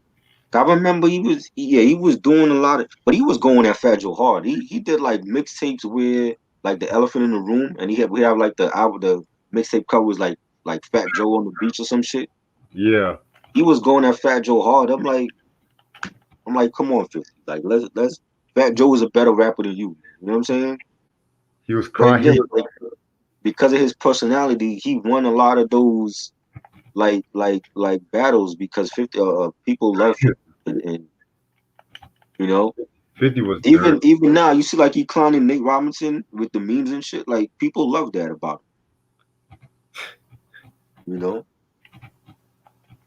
He had beef with Floyd Mayweather, it only take one punch to knock 50 out, you know what I'm saying, like, and he had beef with Floyd Mayweather and he didn't care, you know. Yeah, beef for Lil Kim. He had beef with Little Kim. Yeah, I didn't even know that. Over what? I think he said some shit about her in his song, but they squashed it. Oh yeah, I'm like, because Kim, he was on Magic Stick with Kim. That was a big hit record for Kim from La Bella Mafia. Hmm. Corrupt calling out names. I think I remember that joint. Yeah, that was a dope one. That was on the double album. Nah, the streets is the mother. Oh, Streets of the Mother. Motherfuck D. Yeah, Motherfuck. he had beef with DMX. Wasn't DMX like messing with Foxy or something? Yeah, and Um, Corrupt was engaged to Foxy, I think. yeah. Oh man. Why you didn't go at Jay? Jay fucking slept with her. Why you didn't go at Jay Z? Jay didn't sleep with no Foxy. You know Jay beat that. Come on. Hell no. Hell yeah. I don't Jay believe. beat that. What Jay said on that song on what's that song on the song on 444? He said something about I never was in Foxy's box or some shit. Yeah, some shit. I don't know. Yeah, and Foxy came out and said that he slept with her when she was like 16 or some shit. Shit. I always thought Jay was with her. I'm like, I just thought that was a common knowledge thing, you know. Motherfuck D. Motherfucking man. Jay Z got around, yo. Let's act like we ain't no great husband. He got around in the industry, you know. We heard about him with Aaliyah, you know, before Dame had her or something. Before Dame had her, and Rosario Dawson he was with, and Maya. Like we know Jay been with people. Free from 106 and Park. He ain't no great husband and shit. Like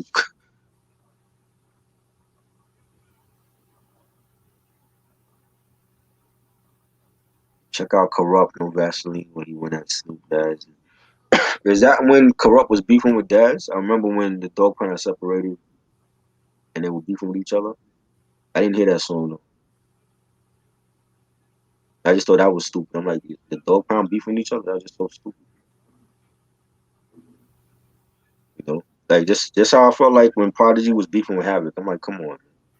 Like y'all Mob Deep, y'all can't be beefing with each other. Just settle that shit without making the songs against each other. Yeah, Jay Z was a player. He had mad women. Probably got he probably had women that will never come out and say anything that we know. Probably like famous chicks.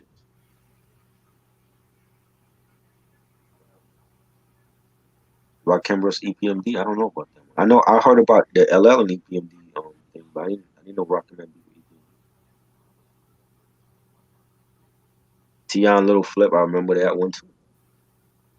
Little Flip thought he was the king of the South, and I'm like, yo, Ti had an amazing run. You know, he arguably could be in that conversation at that time for like who the king of the South. I felt like his first 6 albums were great.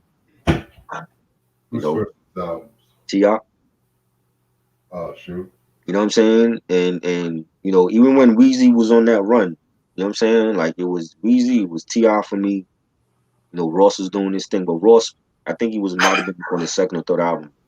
So I didn't put Ross in that discussion yet. But Ti and Weezy, that's what it was for me back then. And Ti had an amazing run.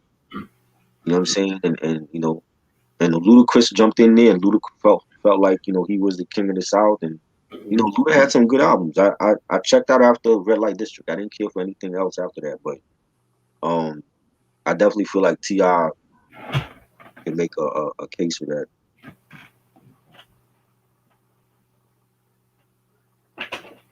Yeah, I remember when Daz was going that corrupt. I didn't listen to those songs. I just thought I was dumb. I'm like, they the dog pound. They gotta settle that. You know. Rockin' versus EPMD. Yeah, have you heard about that one? Yeah, I told you about that one. No, you said LL. Yeah, I said Rakim versus EPMD at one point too. Yeah. So both LL and Rockin' had beef with EPMD? Uh, I don't know about LL, but yeah, Rakim had a little shit with not like a beat, but just a competitive shit. Oh, wow. Yeah, I'll send you the article. I just gotta find my file stick. Rockham could take down both Eric and Paris, so that that wouldn't be hard for him. Because he's a god MC. Yeah, that would not be hard. That would be an interesting versus Rockham versus EPMD. Who would win that? Shit. Like two against one, a handicap match. Who would win that? I mean, EPMD got a solid discography. Rakim got a solid. Well, Rakim Eric B and Rakim got a solid discography. I don't like all his solo albums. I love 18 Letter, but the other ones I ain't even. I'm not putting it on putting them on that level, like the master and all that other shit. Hmm. You know what I'm saying? So he would probably have to use like mostly his Eric B and Rakim stuff. Because EPMD catalog is so deep, and if they branch off and do the solo shit, if PMD do Rough, Rugged, and Raw and leave your style cramped, it's a wrap. If Eric jump into Stay Real or Welcome, like I don't I I don't know. I think EPMD might win that battle, but lyrically, Rockham could beat them.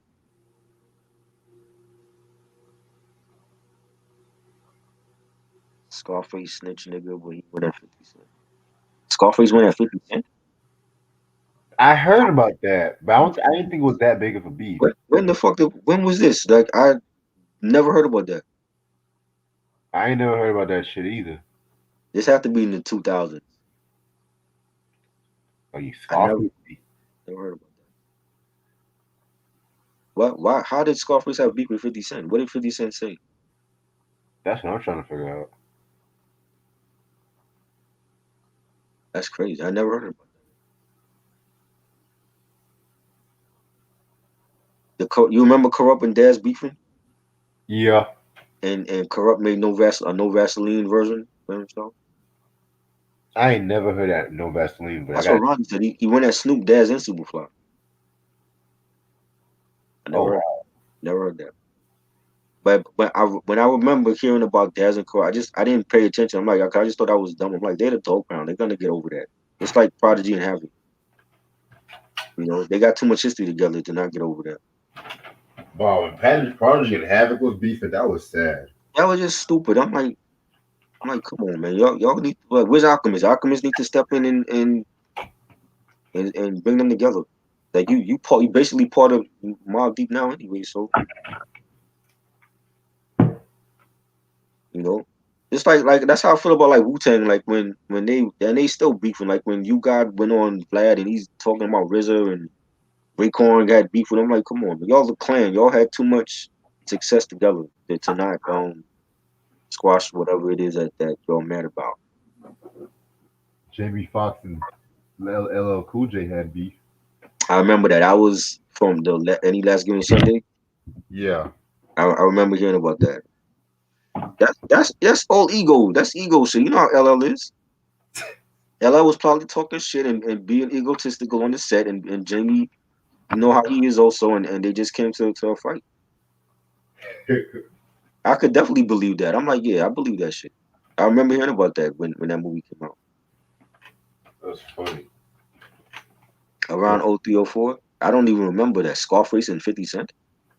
50 Cent snitched on who? On who? On Supreme? Who's he talking about? I have no idea. This is all news to me. You guys squashed his beef with RZA? Yeah, but I mean the clan had. I mean Raekwon. Why you think I talked about this before? Why you think RZA ain't do shit for all the other Raekwon albums until Cuban Link Part Two? Because they wasn't talking, and he wasn't there apparently for like a lot of the albums. Like Method Man was the one that was always be there for the Clan album. You know what I'm saying? Raekwon had he didn't care to be on like 8 Diagrams, and he's not on a lot of those songs. And A Better Tomorrow, and I think even the Iron Flag album, like a lot of them had beef with RZA. You know, Capadonna had to become a taxi driver because he claimed RZA wasn't paying him, he wasn't getting paid. You know what I'm saying? Ghostface had an issue with him, and it was other clan members that had beef with RZA. It wasn't just you God. You know? I'm gonna stay on air for about 10 more minutes, Yeah, bro. it's all good. You know what I mean? So I just thought I was dumb. I'm like, y'all the clan, yo. Like, you know what I'm saying? They broke too much bread together to be beefing over stupidness.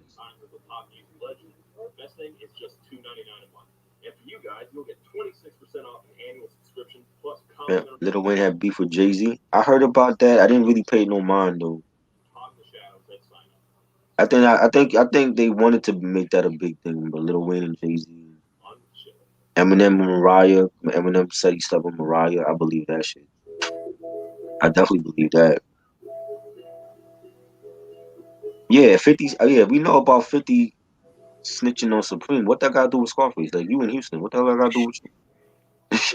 What does 50 Cent is from here? Like what is a Queens nigga got to do with a dude in Houston? That ain't even your business.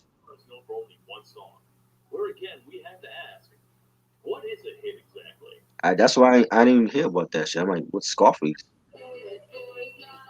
What that got to do with him?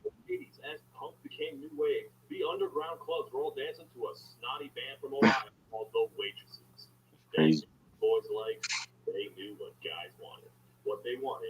What time we doing? Don Cartagena. It's 11. Yeah. Okay. Don Cartagena album review 11 o'clock tomorrow on Reggie's channel. That's gonna be fun. I feel like we're doing the whole damn Fat Joe discography right now. We just doing like his best three, right?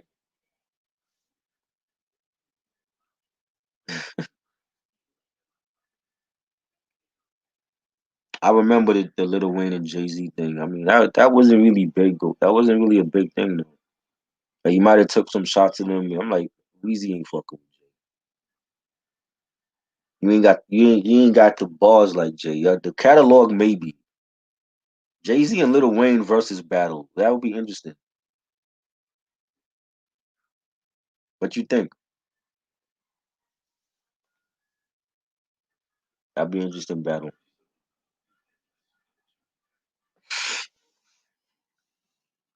We lost Rex. Yeah, Mariah slept with Eminem. I definitely believe that. I used to hear some, rumors about Mariah sleeping with Puffy and Q-Tip back in the day. So, because she wasn't married to Tommy Mottola anymore. She was doing her.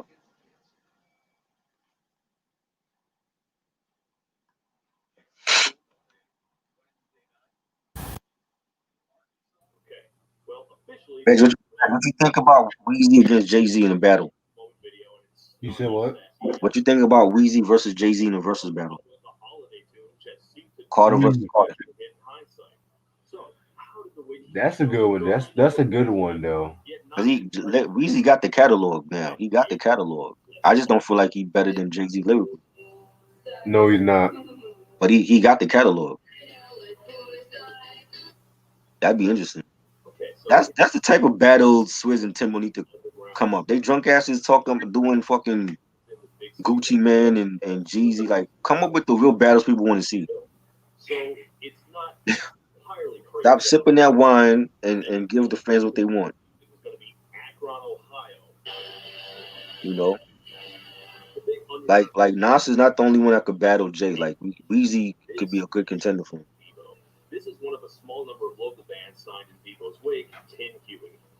Snoop Dogg, Pimp Slap. I think I heard that one. Even that Suge Knight, I think I heard that one a long time ago though. Yeah, that But him was and Chuck made up though. Him and Chuck are friends now. yeah. Oh yeah, they cool now. Yeah, Jay Z could edge Weezy. Yeah, yeah. Jay could beat Weezy. I'm saying like Weezy. Like Nas is not the only one that could battle Jay. Weezy could battle him now.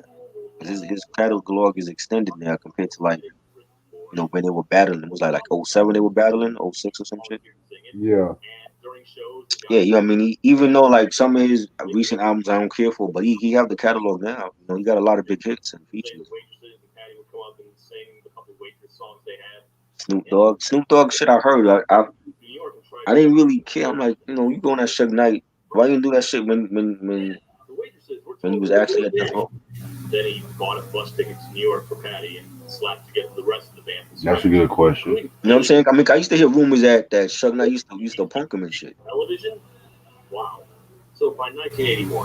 know what I mean? I'm like, why you do all that when you was at Death Row? Why you gonna wait till you're not around the dude to start talking this shit?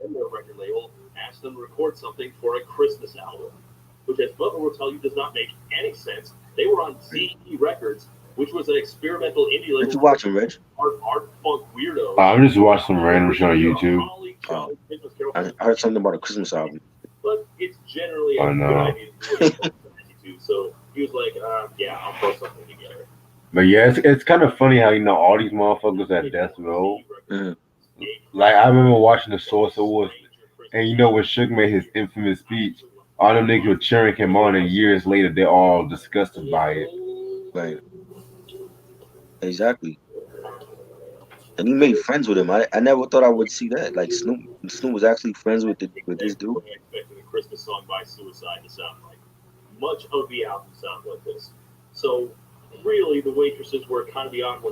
So I gotta hear that joint again.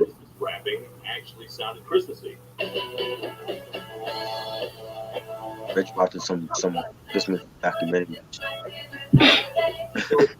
It's actually about some one hit wonder. Oh, One Hit Wonder. Yeah. Wow. Do I know it? Do I know them?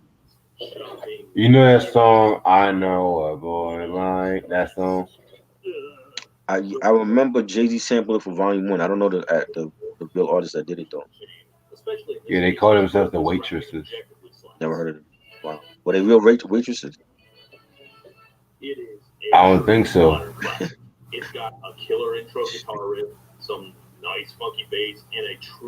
funny.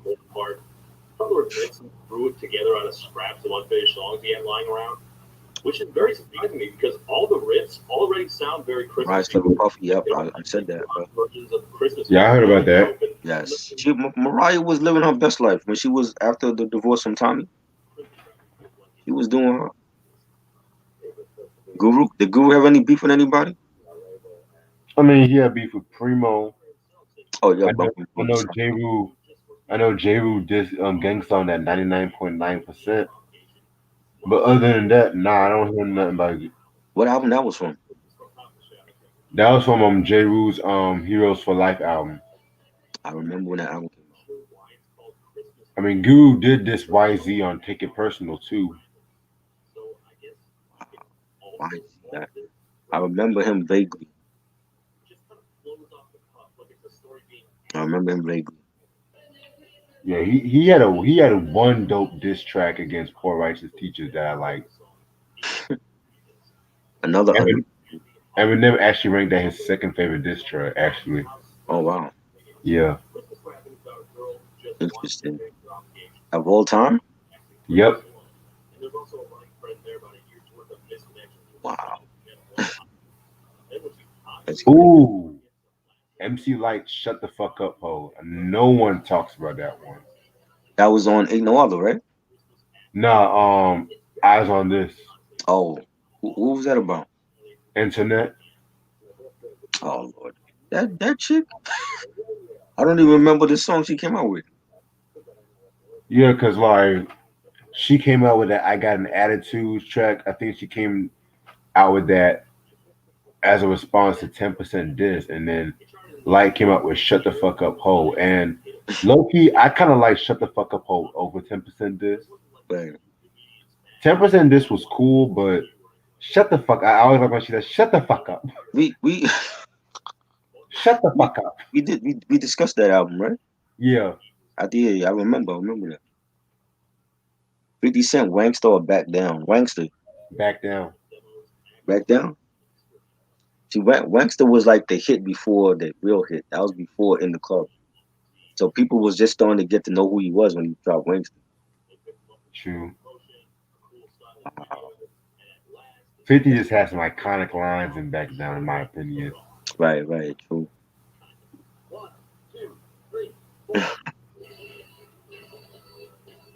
I Shit, don't yeah. know, Q. That's a good question. Mariah was doing her thing though.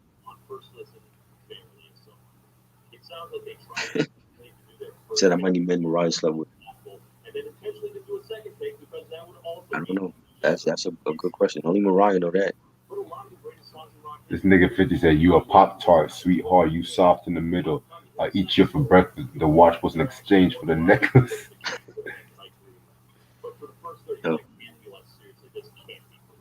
50 just he just was funny, man. Like anything he was doing at that point was just hilarious. Nobody was doing what he was doing.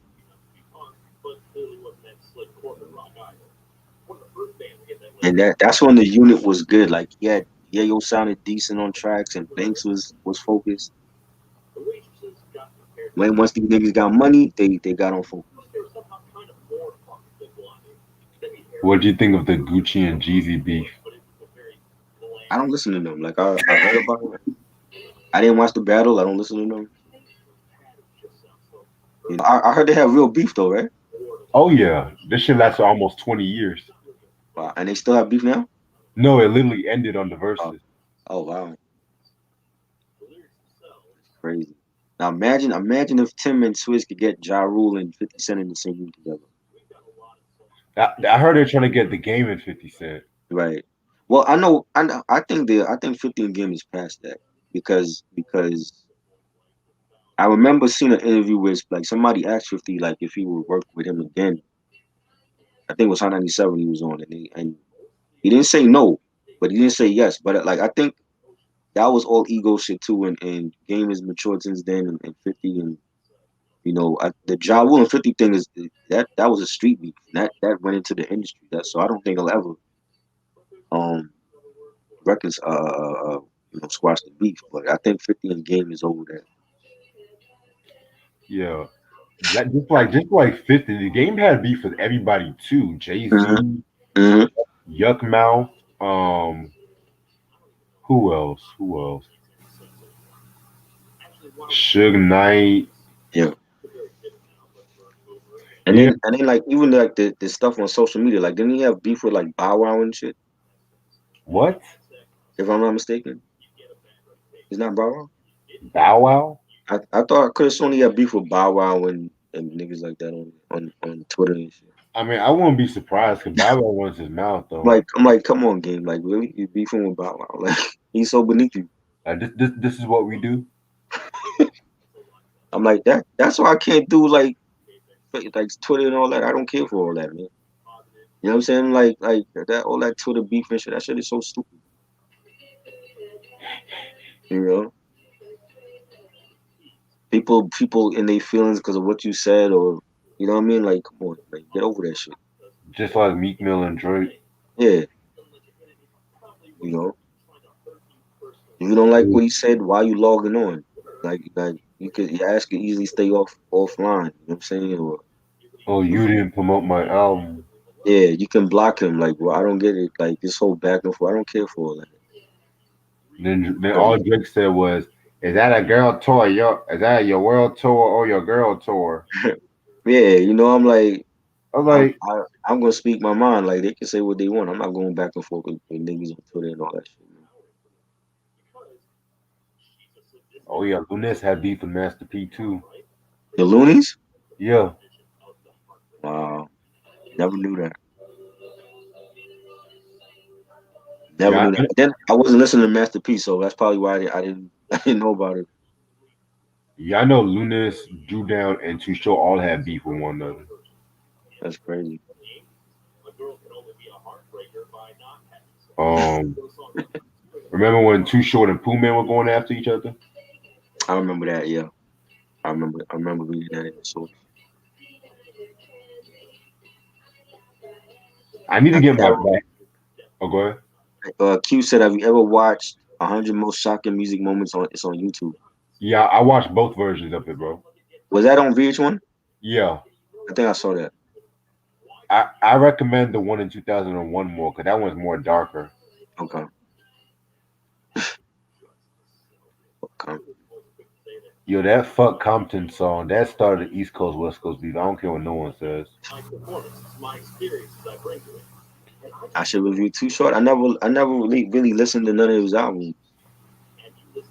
You know what I'm saying? Oh, When it came to him over here, the radio played like the stuff he did with like Def Squad. 'Cause he did some stuff with like Eric and with Redman.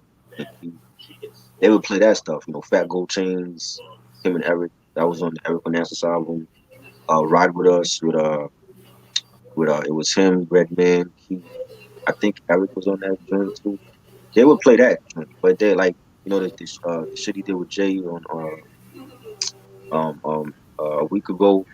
You know what I'm saying? But like Too Short stuff here, they didn't play that stuff. I wasn't like I was looking at him like he was a pimp. I never like really, you know what I'm saying? Like his rhyme style didn't attract me to like listen to his music. yeah, man. Sure does rhyme style. It's it's like not going to get used to everybody, but at the same time, it's unique. It's what really makes Too Short and shit. I remember watching his story on Netflix, that show they had. Yeah, Hip Uh, Hop Evolution. yeah, and they talked about like when he was in Oakland and he started.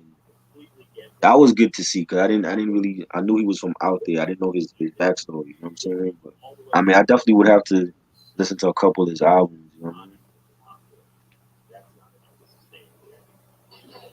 You ever heard the story about the situation between Biggie and E40? They had beef. Yeah. I knew about AZ and E40. I didn't know Biggie had beef with E40. Oh yeah. What? Well, what was that about? Um. So Biggie said in the interview he wasn't a fan of like Spice One and E40, Mm, and you know E40 was cool with Tupac and shit. So E40 right. had some of his goons talk to Biggie and shit. If you know what I mean. They say what? But they try to threaten him. Yeah. Maybe those are the phone calls Biggie was getting when he kept saying, Chill. you know what I Chill. mean? When he kept saying that people was trying to kill him, maybe he was talking about that. He's like, Maybe E40 is involved in Biggie's murder. Who knows? I've been waking up all paranoid and shit. You know what I mean? Yeah. Maybe it wasn't Suge after all. Maybe it was E40. Let me stop. No Limit versus Cash Money. Yeah, I heard about that one. Well, that's a New Orleans thing, man. You know, listen to his early stuff. Okay, Drake and Bad boy, Pusha.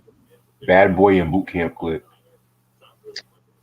Even with that, I was like, come on, man. Like, come on, man. Come on, Puffy. Like, you really gonna go against Buckshot? You know what I'm saying?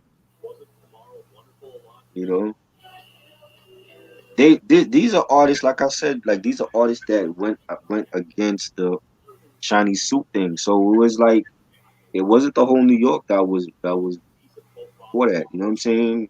There was a certain audience that was for that, and then you had the other audience that was against that stuff. So Boot Camp was one of those people. Like they wasn't for that shit. You know.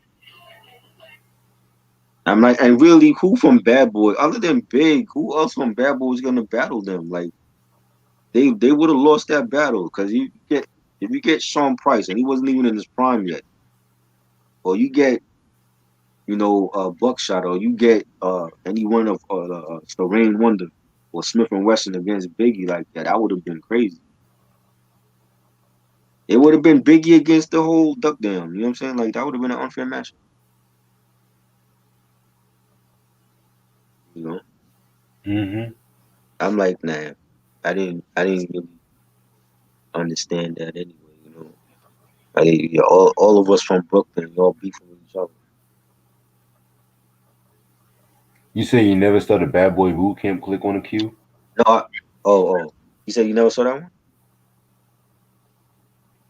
Well, they were dissing Biggie in the OGC No Fear video. They were dissing him. Yeah, but it pretty much started because Boot Camp Click had this track called Heads Ain't Ready. Right. But then you know Puffy used the same sample for the Total Can't You See? right, and that blew up for Total. Yeah, I and know they were then pissed. oh yeah, and then I also cause you know with the OGC No Fear, this line where they were saying pimp hats and some shit like that. Mhm. Biggie actually confronted Starang about that shit too. Oh shit! Yeah. Wow, that's crazy. Mm-hmm. That is crazy, bro. I didn't know Even that. even they mentioned that I want to say in the Helter Skelter song, I ain't having that. Mm. A line saying that Biggie, how Biggie came up to me at DND or some shit like that. But he mentioned something on what's that song? The song from the second OGC album, the one with Rockness on the Rockness. No, Rockness was in the video. I forgot the name of that drum, but he mentioned something about touching down in New York and Puffy's on the radio. I forgot. I know what you're talking about. I forgot the name of that shit too. Yeah, I didn't that OGC album. I don't know. I didn't care for it. I know some people like it, some people don't. I have to re-listen to that one. Yeah, he mentioned Puffy on that song. And I'm like, I mean, we knew they was they didn't care for Big. But I mean, it's just I'm like, who other than Biggie on that label was gonna battle or Duck Down? That would have been a mismatch. you know, it wouldn't have been a fair matchup. Like even if Biggie had Mason Black Rob in the locks, I mean, maybe you had a chance. You know what I'm saying? But by himself, nah. He wasn't taking out Duck Down by himself. Shit. I did Sam. The one of the very first album reviews on here with Reg, I did OGC The Storm. That video is almost at 1K right now, yo. Like where you been? You gotta go back and watch that. I been did that. Yeah, I want to discuss more boot camp stuff on here. You know what I'm saying? I will definitely do that. But one of the very first, you gotta go back and look at that OGC album. That was a great one. Really? The So one we had that beef with Bow Wow, yeah, I remember that. But I didn't care because I don't listen to none of them, so that basically went over my head. They could not. I could care less. They could kill each other for all I care. They still beefing with each other over Angela Simmons. They don't understand that. really? Yeah, because little Bow Wow was dating her first, and then she was with Little Romeo. Then they fell out, and then Bow Wow came back.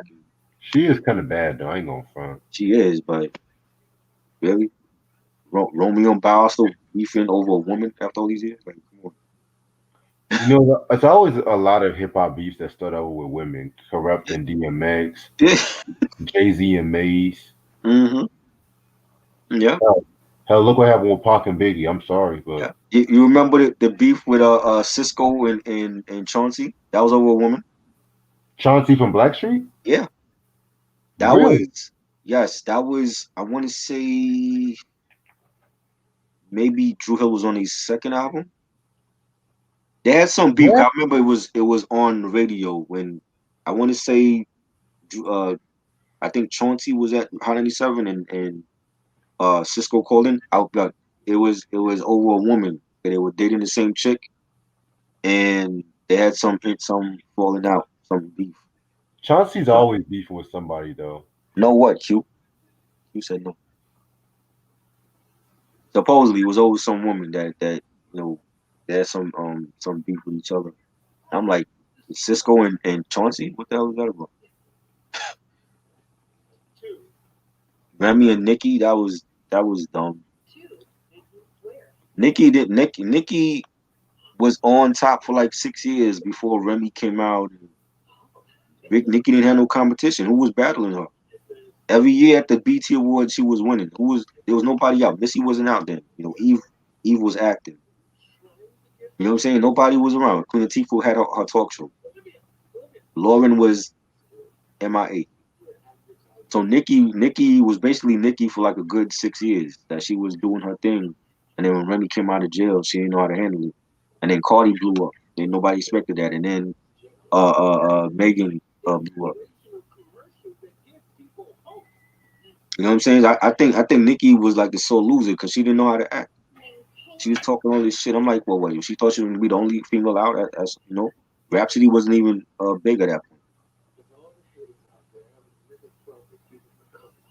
Yeah, I mean, I don't. I heard it was about a woman. I don't know how true that is, but supposedly they had some beef or whatever.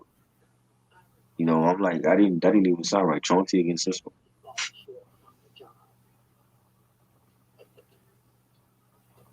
You know? Yeah, I didn't care for Romeo and Bow Wow. That just was. I don't listen to them, so I could care less. That's funny.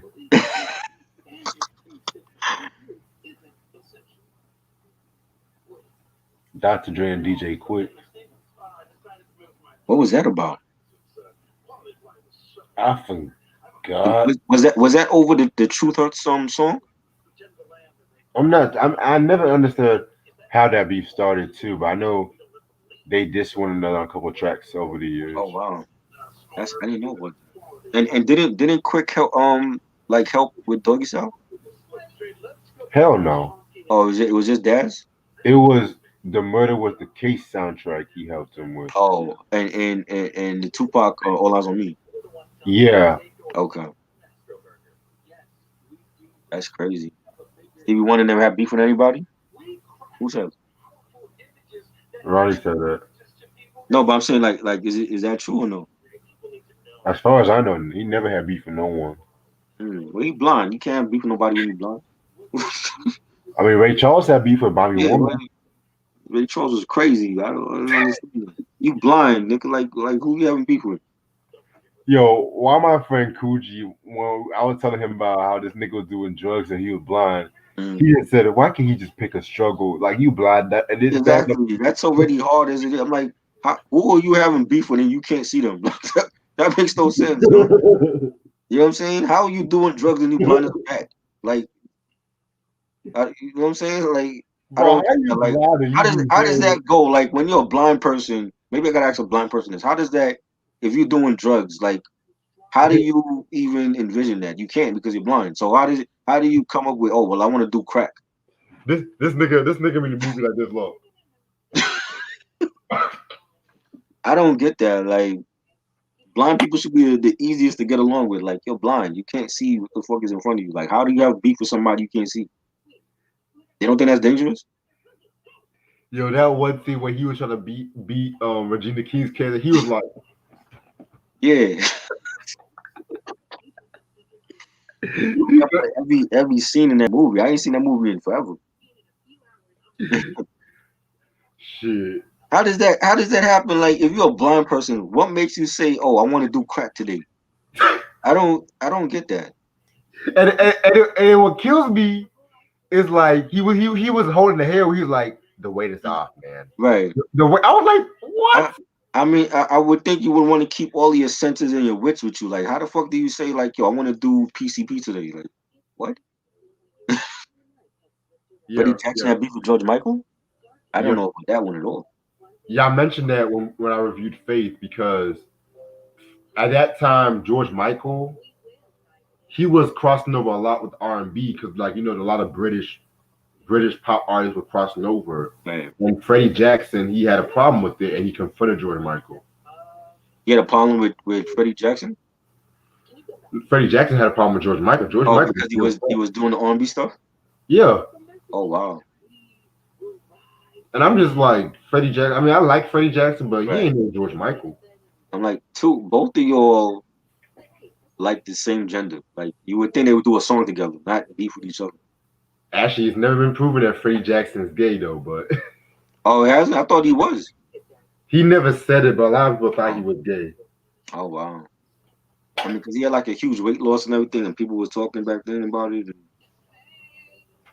You know what's crazy? I have a story about that. I went to his niece's birthday party back in the day, and we got sick.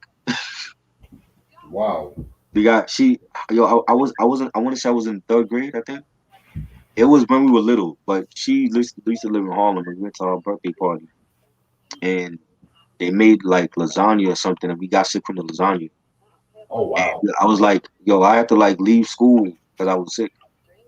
And it wasn't food poisoning, but the something that was something with that lasagna had me in the bathroom. So, They probably didn't cook it all the way. but it tasted good at that time. But yeah, but his niece, we went to his niece's party. You know what? That shit. Low key, I don't think Prince and MJ had a beef. I think it was just competition. Yo, but I saw that clip with Prince and Chris Rock, and he said I wasn't gonna be in the bad video because I'm definitely not gonna say your butt is mine. You know what I'm Right. saying? Yo, oh man, that would have been a great versus battle, boy. Prince and Michael, that would have broke the internet. Shit. Imagine that shit. That would have been their biggest draw ever. If a boy can dream, man. Chris Brown and Drake, yeah, we know about that. That was dumb. Yeah, Rihanna, she's like a Beijing diss rag now. Like it's like she dating ASAP Rocky now. I'm like, shit. You should have said that months ago. I mean, everybody knew that. I mean, I knew they were dating years ago. Hey, I'm like, who hasn't Rihanna been with? Travis Scott, she was with. Fucking Chris Brown, Drake, uh, uh, Matt Kemp from the Dodgers. She been with mad people.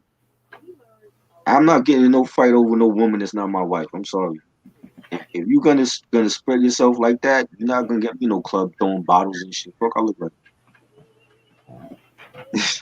it ain't that serious. On to the next one. Cause they play no games. Shit. But Karuchi cute. Chris Brown, after he got over Rihanna, he got with Karuchi. She a dime piece. I mean, I won't say she a dime, she alright though. I think she fine. She got some cute ass feet. Once you got some cute ass feet as a woman, you got me. Yep. Cause I'm not gonna. I don't want to see no ugly feet on no woman. Like you fine from head to toe, and then when you get to your toes look like shit. You know. You remember what happened in Boomerang when Eddie was sleeping next to Shorty, and he had to check. He had to do the foot check. You know what I'm saying? And if Right. she had hammer toes, he was out of there. When he hooked up with Robin Givens, she had some gorgeous ass feet, but she was a player. You know Yeah. what I mean? I like it when a girl's He had to feet hook up are, with Holly Berry. You know what I mean? yeah, I like it when a girl's feet all soft and shit. Yeah, I And they seen Karuchi feet, yo. Like when she did that complex sneaker episode and she was buying sneakers, she got some gorgeous ass feet. I don't know about Rihanna's feet. Oh, Prince and Michael would have been crazy. Shit, that would have been crazy.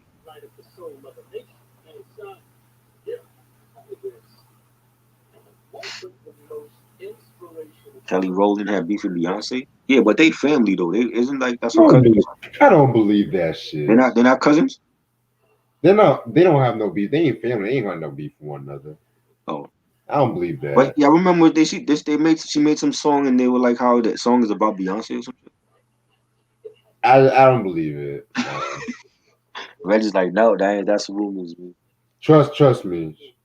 They've been friends for years. All them Yeah, girls, Michelle, Kelly, exactly. now Farrah and Latoya. That's another That's a story. different right, exactly. Yeah, that's another story. Yes.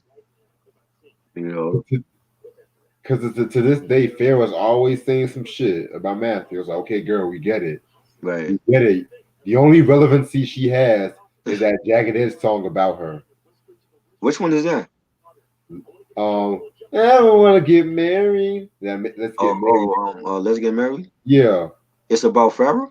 yeah. One of them niggas had a because one of them niggas I forgot who they liked Farrah. They dating Farrah and Well, I heard it was the two brothers that was dating Farrah and Latoya. yep. Wow, that's crazy. So why didn't he marry her? I don't know, man. Shit, they were young and You stupid. do a song called "Let's Get Married" about your girlfriend and you ain't marry her? What the fuck is that?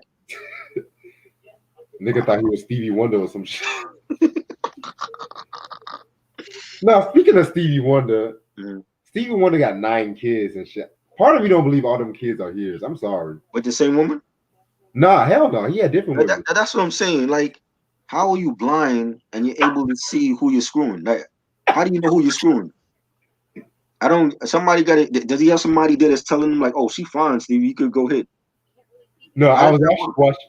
I was watching this one YouTube video, and they revealed how Stevie almost tried to get with Diana Ross, but they had to tell him, "Yo, chill out. That's Barry Gordy's.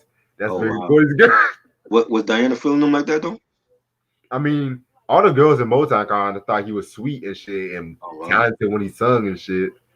Like And how does that work? Like if you're blind, if you can't see, and you're just feeling them boobs, you still don't know how she look. How does yo, that work?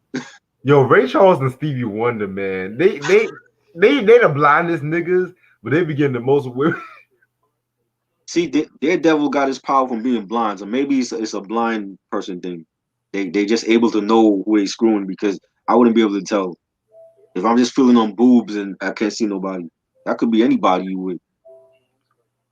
But look, Stevie had some finer women than Ray Charles. Cause some of the Ray Charles women are kind of, nah. Check out RL.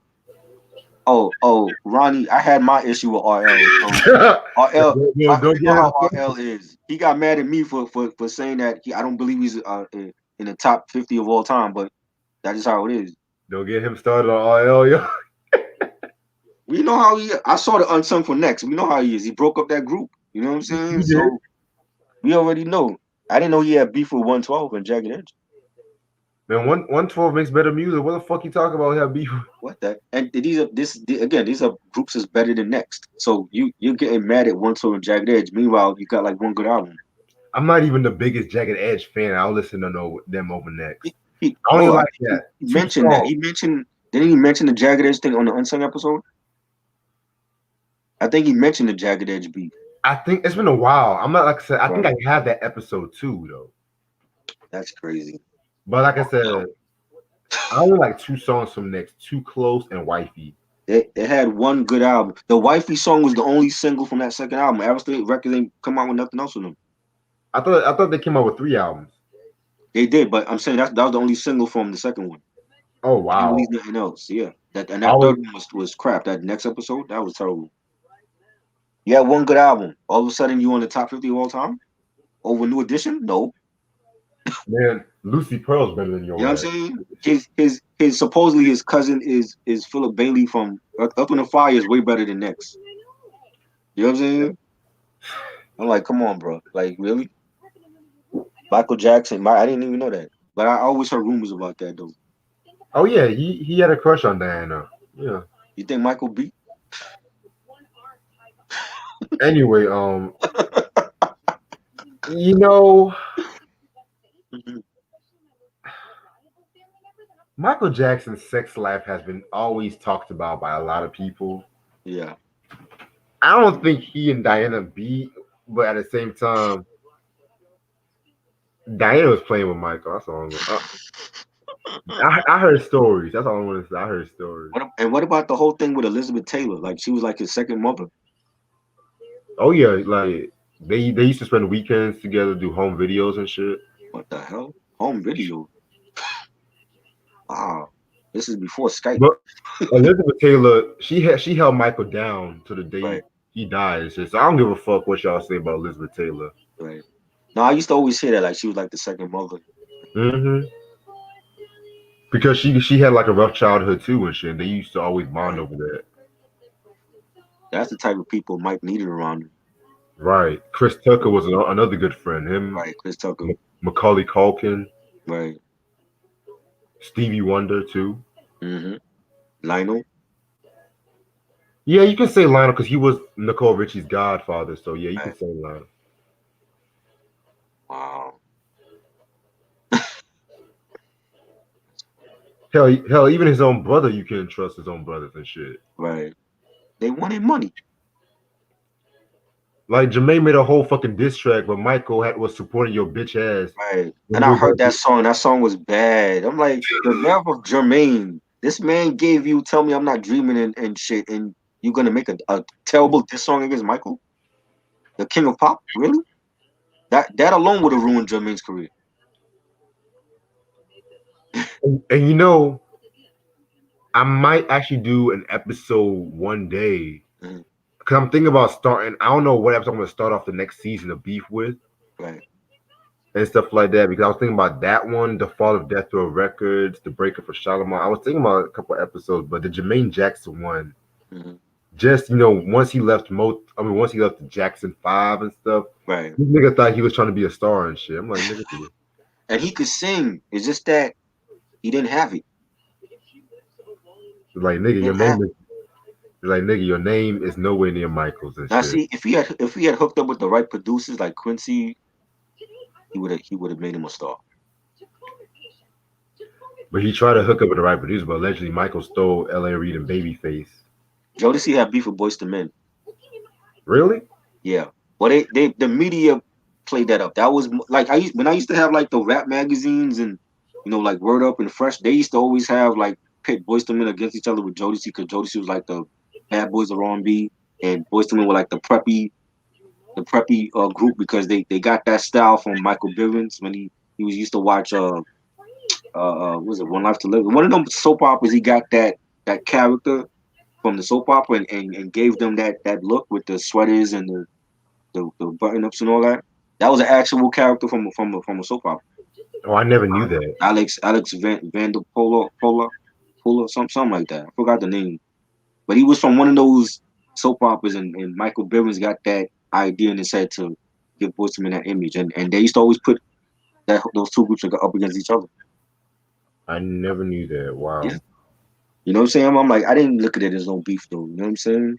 It's just was in Jodeci had their thing, Boyz II Men had their thing. Because I know Boyz II Men had beef with Dallas Austin though. Yes, my guys talked about that. He had beef with them. They I'm were like, young and cocky. Like they were spending money like crazy. I think Sean had lost a Rolex on tour or some shit. Like he threw it in the crowd or some shit. They were just doing stupid shit, like buying like 4 or 5 mint coats and all that. yeah, the story with Babyface, Mm. the story with Babyface and stuff like that, talking about, oh, we could have done that. I'm just like, bitch. And wasn't it Babyface said that they didn't even want to do it in the road? Yeah. Oh, that's retarded. That's But like that, the best ballad ever. Like, how do you not want to do that? but wasn't that like the most successful song though? Yeah, Uh, I okay. think I just like wanted to make Elvis or sure. some shit. Yeah. It was either that one or One Sweet Day, one of them Mm-hmm. songs. Yep. Which low key, I kind of prefer One Sweet Day over End of the Road. I Yeah. know it's sacrilegious. I It's know not. that, but It's not. at some point, I'm tired of motherfuckers singing End of the Road and they end up crying when motherfuckers be playing End of the Road in parties and shit. I mean, I love the song, Right. but I'm burnt out. Like, Yeah. give me, it's so hard to say Right. goodbye yesterday. Give me that one Right. because they killed that cover. Mm-hmm. I agree. They overplayed it in the road. Even though in the last episode of Mm-hmm. A Different World they used Mm-hmm. that well. Yeah. I liked it then. I don't even remember that episode. I gotta watch that again. Yo, Sam, I already reviewed Velvet Rope years ago. Sam, you late on all of these reviews. Where were you at, yo? Where were you at when we did Onyx the Sticky Fingers album review? You was nowhere here when we did that. Where are you at? You got to go back now and watch Velvet Rope review. You got to watch OGC The Storm. What else did you? Did you watch the Sticky Fingers Black Trash review? Because he wasn't there when we did that, and he's the one that asked for it. He came late. I remember. Oh, he was late. Oh, Yeah, he came late. I don't care about that Tyrese Rock beef. oh God, really? That's not. That's so Tyrese, stupid. for an R&B nigga, Tyrese has beef with a lot of niggas. Actually, oh, Why? excuse me, Why black should? people. But let me ask Tyrese. If I ever had to talk to Tyrese, I would ask him, "Why do you think you deserve your own spin-off movie? For what? To do what? If anything, they should have did that a long time ago when Paul Walker was still alive. Like how they both met up and everything. Like I don't understand why he feel like he need his own movie. Well, I'm not really a big fan of Fast and Furious like that. Right. And even though I rest in peace to Paul Walker, Mm. but yeah, I never really watched a Fast and Furious movie like that to keep up. So It was always good with. I didn't like the second one and the third were terrible to me. I always liked the ones with Vin Diesel when he came back into the series. You know what I'm saying? Yeah. It's getting tiring now. They gotta end it because this whole I thought they did. spin-off, huh? I thought they did with the Wiz Khalifa song. They doing well 9. I think 9 is finished. They're doing up until 10, and then they're supposed to be doing other spin-offs. They're giving Michelle Rodriguez for what? Why does she need her own spin-off? For what? I'm like with Tyrese. Why do these people need their own spin-off? Isn't Cardi B supposed to be one of them movies and shit? I think yeah, it mentioned something about Cardi B and John Cena. I think John Cena gonna be the next one. I'm like, come on, it's getting boring now. They trying to milk it as far as they could do it. Yeah, because I heard they're trying to do a Black Panther 2 Right? and shit That's like not gonna that. work. I'm just like Mm. interested. You can't do Black Panther 2 without Chadwick here. It's not gonna work. It's not gonna work. Like even if they use CGI, it's not gonna be the same without him there. But Marvel is that pressed for money. Like they make money off everything else. You know how many stuff they got coming? Black Widow coming. They got the Eternals coming. They got the Marvel shows coming back on Disney Plus. Like what more money they want? Like y'all good. They don't fuck up the memory of Chadwick with a stupid sequel that they don't need. Guys not have beef with Daniel Ross. I didn't know about that.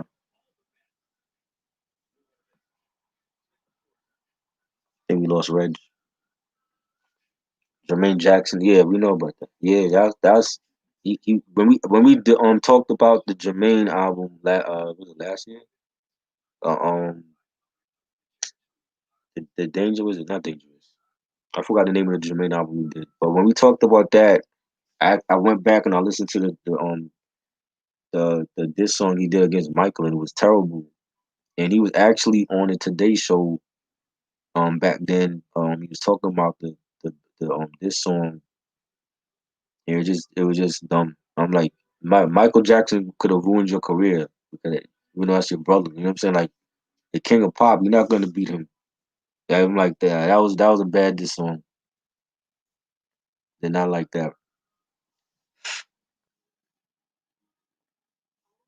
I didn't know about Gladys and Diana. Tyrese, man, what a piece of work, yo. Like he's not a great actor to begin with to have your own Fast and Furious spinoff. So I didn't understand that. Man, He was decent, like, but Tyrese think he's gonna be some big star for Fast and Furious. Like he went to Warner Brothers and begged Warner Brothers to be the new Green Lantern. Why would Warner Brothers cast you as Green Lantern? You're not a great actor to begin with. You know what I'm saying? Like I can't see Green Lantern. I can't see Tyrese as Green Lantern. I'm sorry. I know Jim Carrey and Tommy Lee Jones had beef with one another. On the Batman side? Yeah. Oh shit, I didn't hear about that. What was Because that? you know how Jim Carrey's always like a Mm, very eccentric nigga. I think he rubbed right. Tommy the wrong way. Mm. I think Tommy almost whooped his ass from what I heard. Oh shit. I know Jim Carrey also had a little beef with Sam Kinison too, which he squashed that. Wow. Oh yeah, I know about Gladys and Diana, Ronnie. But do you know about Diana and Patty? No, Patty LaBelle? Yeah, Patty Oh, LaBelle. I didn't know about that. Yeah, pretty much it's a long history with them. But Cindy Birdsong, the girl who replaced Florence Ballard, she was Mm, part of the Patty LaBelle's Bluebells and shit like that. right. And she didn't tell Patty that she was leaving the Supremes, and Patty got so pissed at Diana, and she didn't talk to Cindy Birdsong for like 30 years and shit. Wow, that's crazy. A 30-year beef?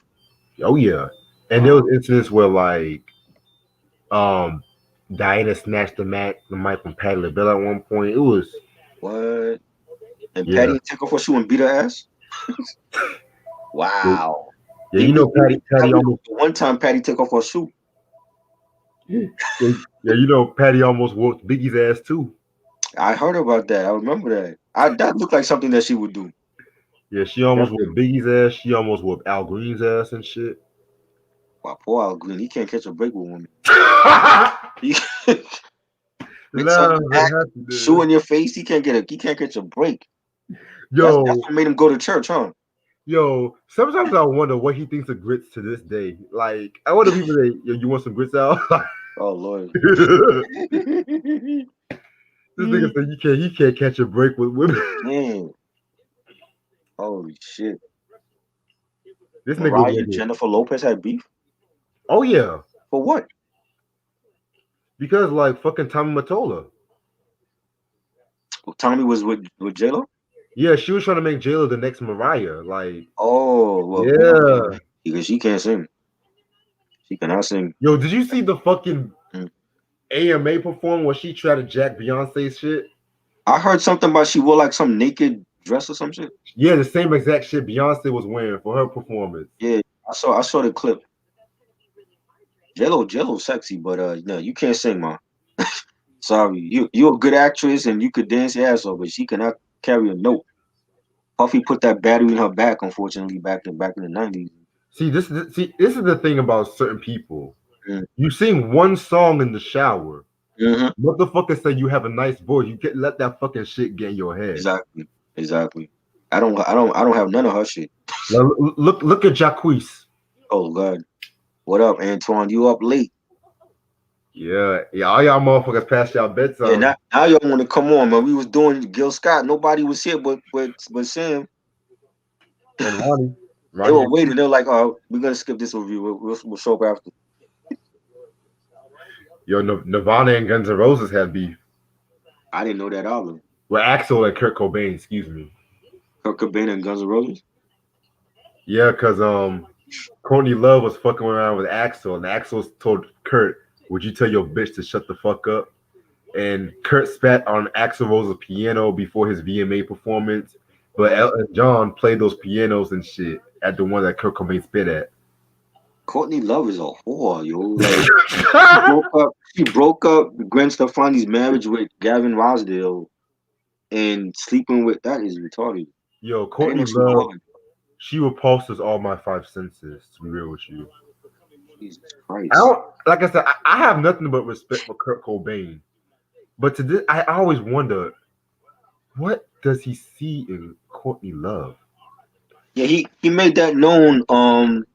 Ronnie. When I spoke to him, and he tried to say that I'm discrediting his work, and that Who? he wrote Carl? hits for Deborah Cox. And I know about that. I was in the building for this stuff. You know, so you telling me all this is like, what does that mean? So because I have my own opinion, and I feel like you have one good album, and you don't deserve to be on the top R&B 50 list. You're running down your resume for me. I know about all these albums. I have them. So what are you telling me? You Uh, know? Speaking of R. Kelly, y'all remember that one Rap City freestyle where he did Cisco? Yeah, he did Cisco on the Best of Both Worlds album. Yeah, Yes, on that was Green that, Day. that was that was a song he did. Yeah, Yeah, I remember that. What was that about? Cisco and R. Kelly. man, What I was don't know. that R. about? Kelly had beef. R. Kelly was just sensitive and shit. He thought everybody was trying. He had beef with Neo. Like Ronnie said, he had beef with Trey Songz. Well, we know about that. But Trey Songz came out and said that he's better than R. Kelly. I'm like, well, what album? Right? What album? What album are you better than? All your 12 play hip hops and shit. Come on, come on now, Like show me your self title. Make come an on album now. like the self title album. Ready was good. Passion and Pleasure was good, but they're not beating 12 play. Not on his worst day, he beating R. Kelly. Show me your love letter. Yeah. He said that openly. I think it was some award show, BT Awards. He said that he's better than R. Kelly. No, you're not. You make better music. How come? If I said that to Trey Songz, you think he's gonna give a damn? You know what I'm saying? Some of them don't even care, dude. Dudes like RL in their feelings, like, oh, you don't have me in top 50. I'll pay you $500 to change your response. No, I'm good. Yeah, I know. Frank Ocean and Chris Brown had a fight one time. Frank Ocean and Chris Brown. Yeah, What was that about? I think Chris Brown said some slick shit to Frank Ocean. What the hell? How does that happen? Like, how does Frank Ocean say so like get you that upset that you want to fight him? Because he was thinking about him. Oh, Oh, no. he tried to push up on Chris Brown. Oh, maybe now I can Yeah. see why he was mad at him. Yo, Frank Wow. Ocean. I need to talk about the Channel Orange album. Yes, we got to talk about that. I We love that gotta, album. we gotta. I love that album. Yo, that That, was my whole high school, and that like, is a classic album. I've said that, and you know I don't say it about recent albums. That is a classic that is album that of is the the past classic. 15 years.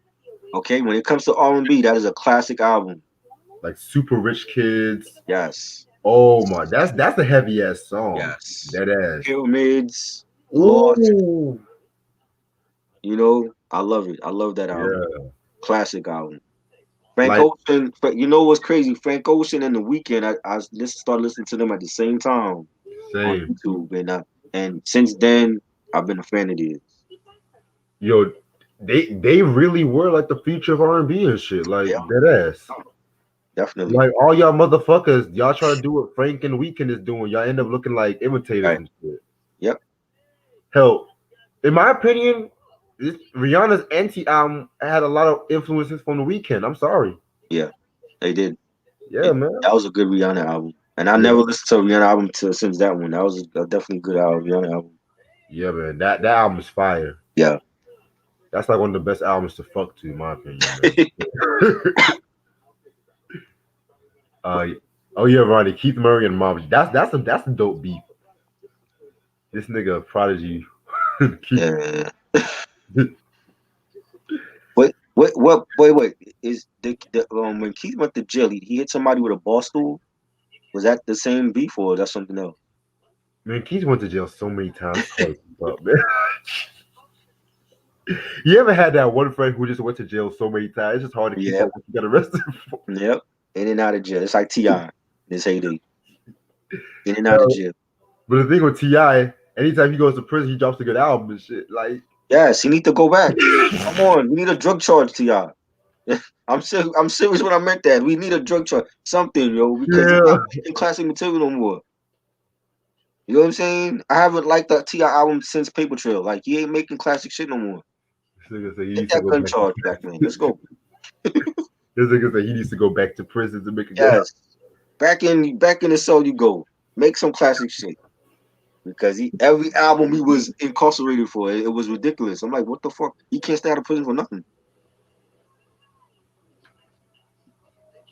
Yes, Frank Ocean is dope. B-Boy Salute, what up? Cole Thomas, Emotional, or Donald Jones, Where I Want to Be.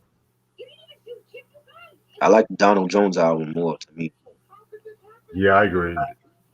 That Where I Want to Be album. Where I Wanna Be. Love that album. Wait, that Where I Want to Be is his second album, right?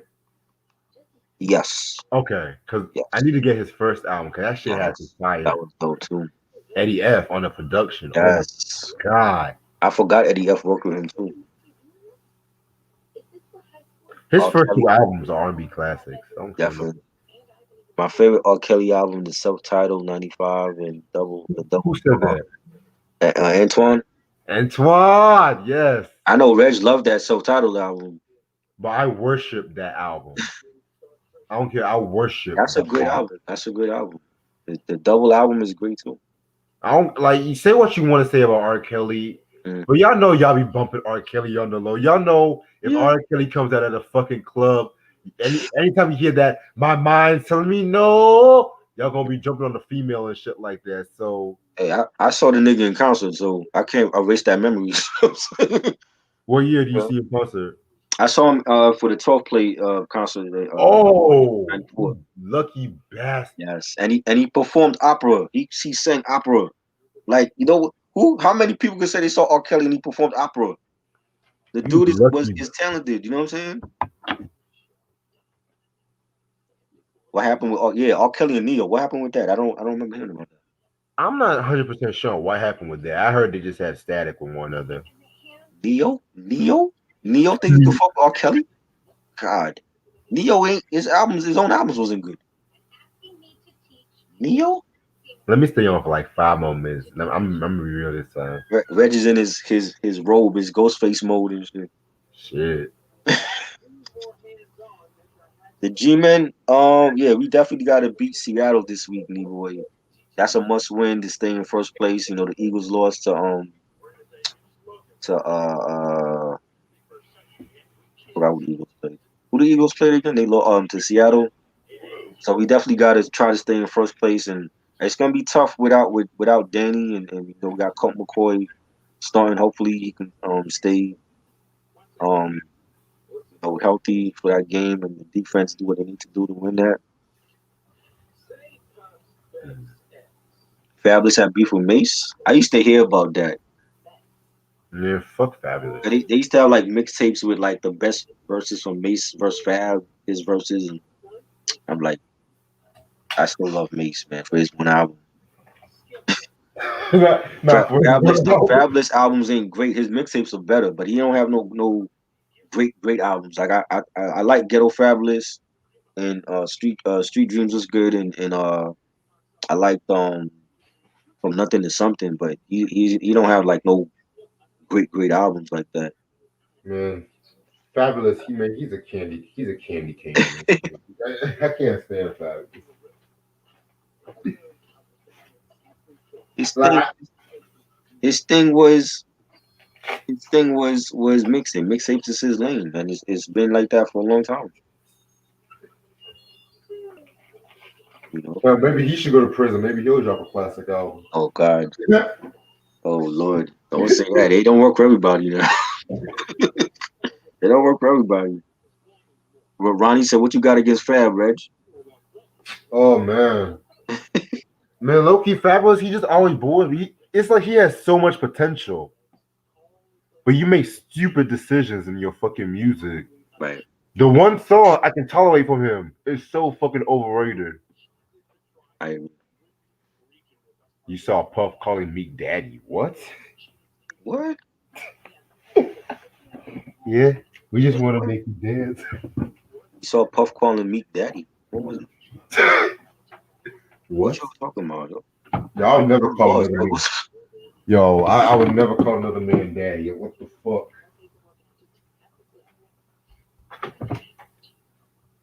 But you know what, Sean? I'm gonna end up because I actually gotta wake up early in the morning. no doubt, no doubt. Definitely salute to you, and yeah, we're gonna do Don't Cut Agenda tomorrow on Red's channel at 11 p.m. So be here for that. Yeah, man. You know. This was fun. Remember Jill Scott, Gil Scott Reflections. Pick that up if you haven't listened to it. Yeah. Salute to everybody. Q, Ronnie, Sam, D Boy, Antoine, everybody that showed up. Renzo, salute to you. Q, salute to you. Uh, I'm gonna do something next week. I don't know yet, but tomorrow I also got. Well, I'm supposed to have this special guest. One day. One day is an underground artist. He got album out called Days and Times. He got some production from Evidence from Dolly Peoples and Marco Polo. And I want to have him on as my first like artist and guest, just talking hip hop and stuff. So I might do that. Hopefully at 6 p.m. Stay tuned. Just subscribe to the channel, check your notifications for that. And yeah, so look out for that. All right, man. I can't wait. Yeah. All right, Reg. All right, yo. Peace. Salute. Peace.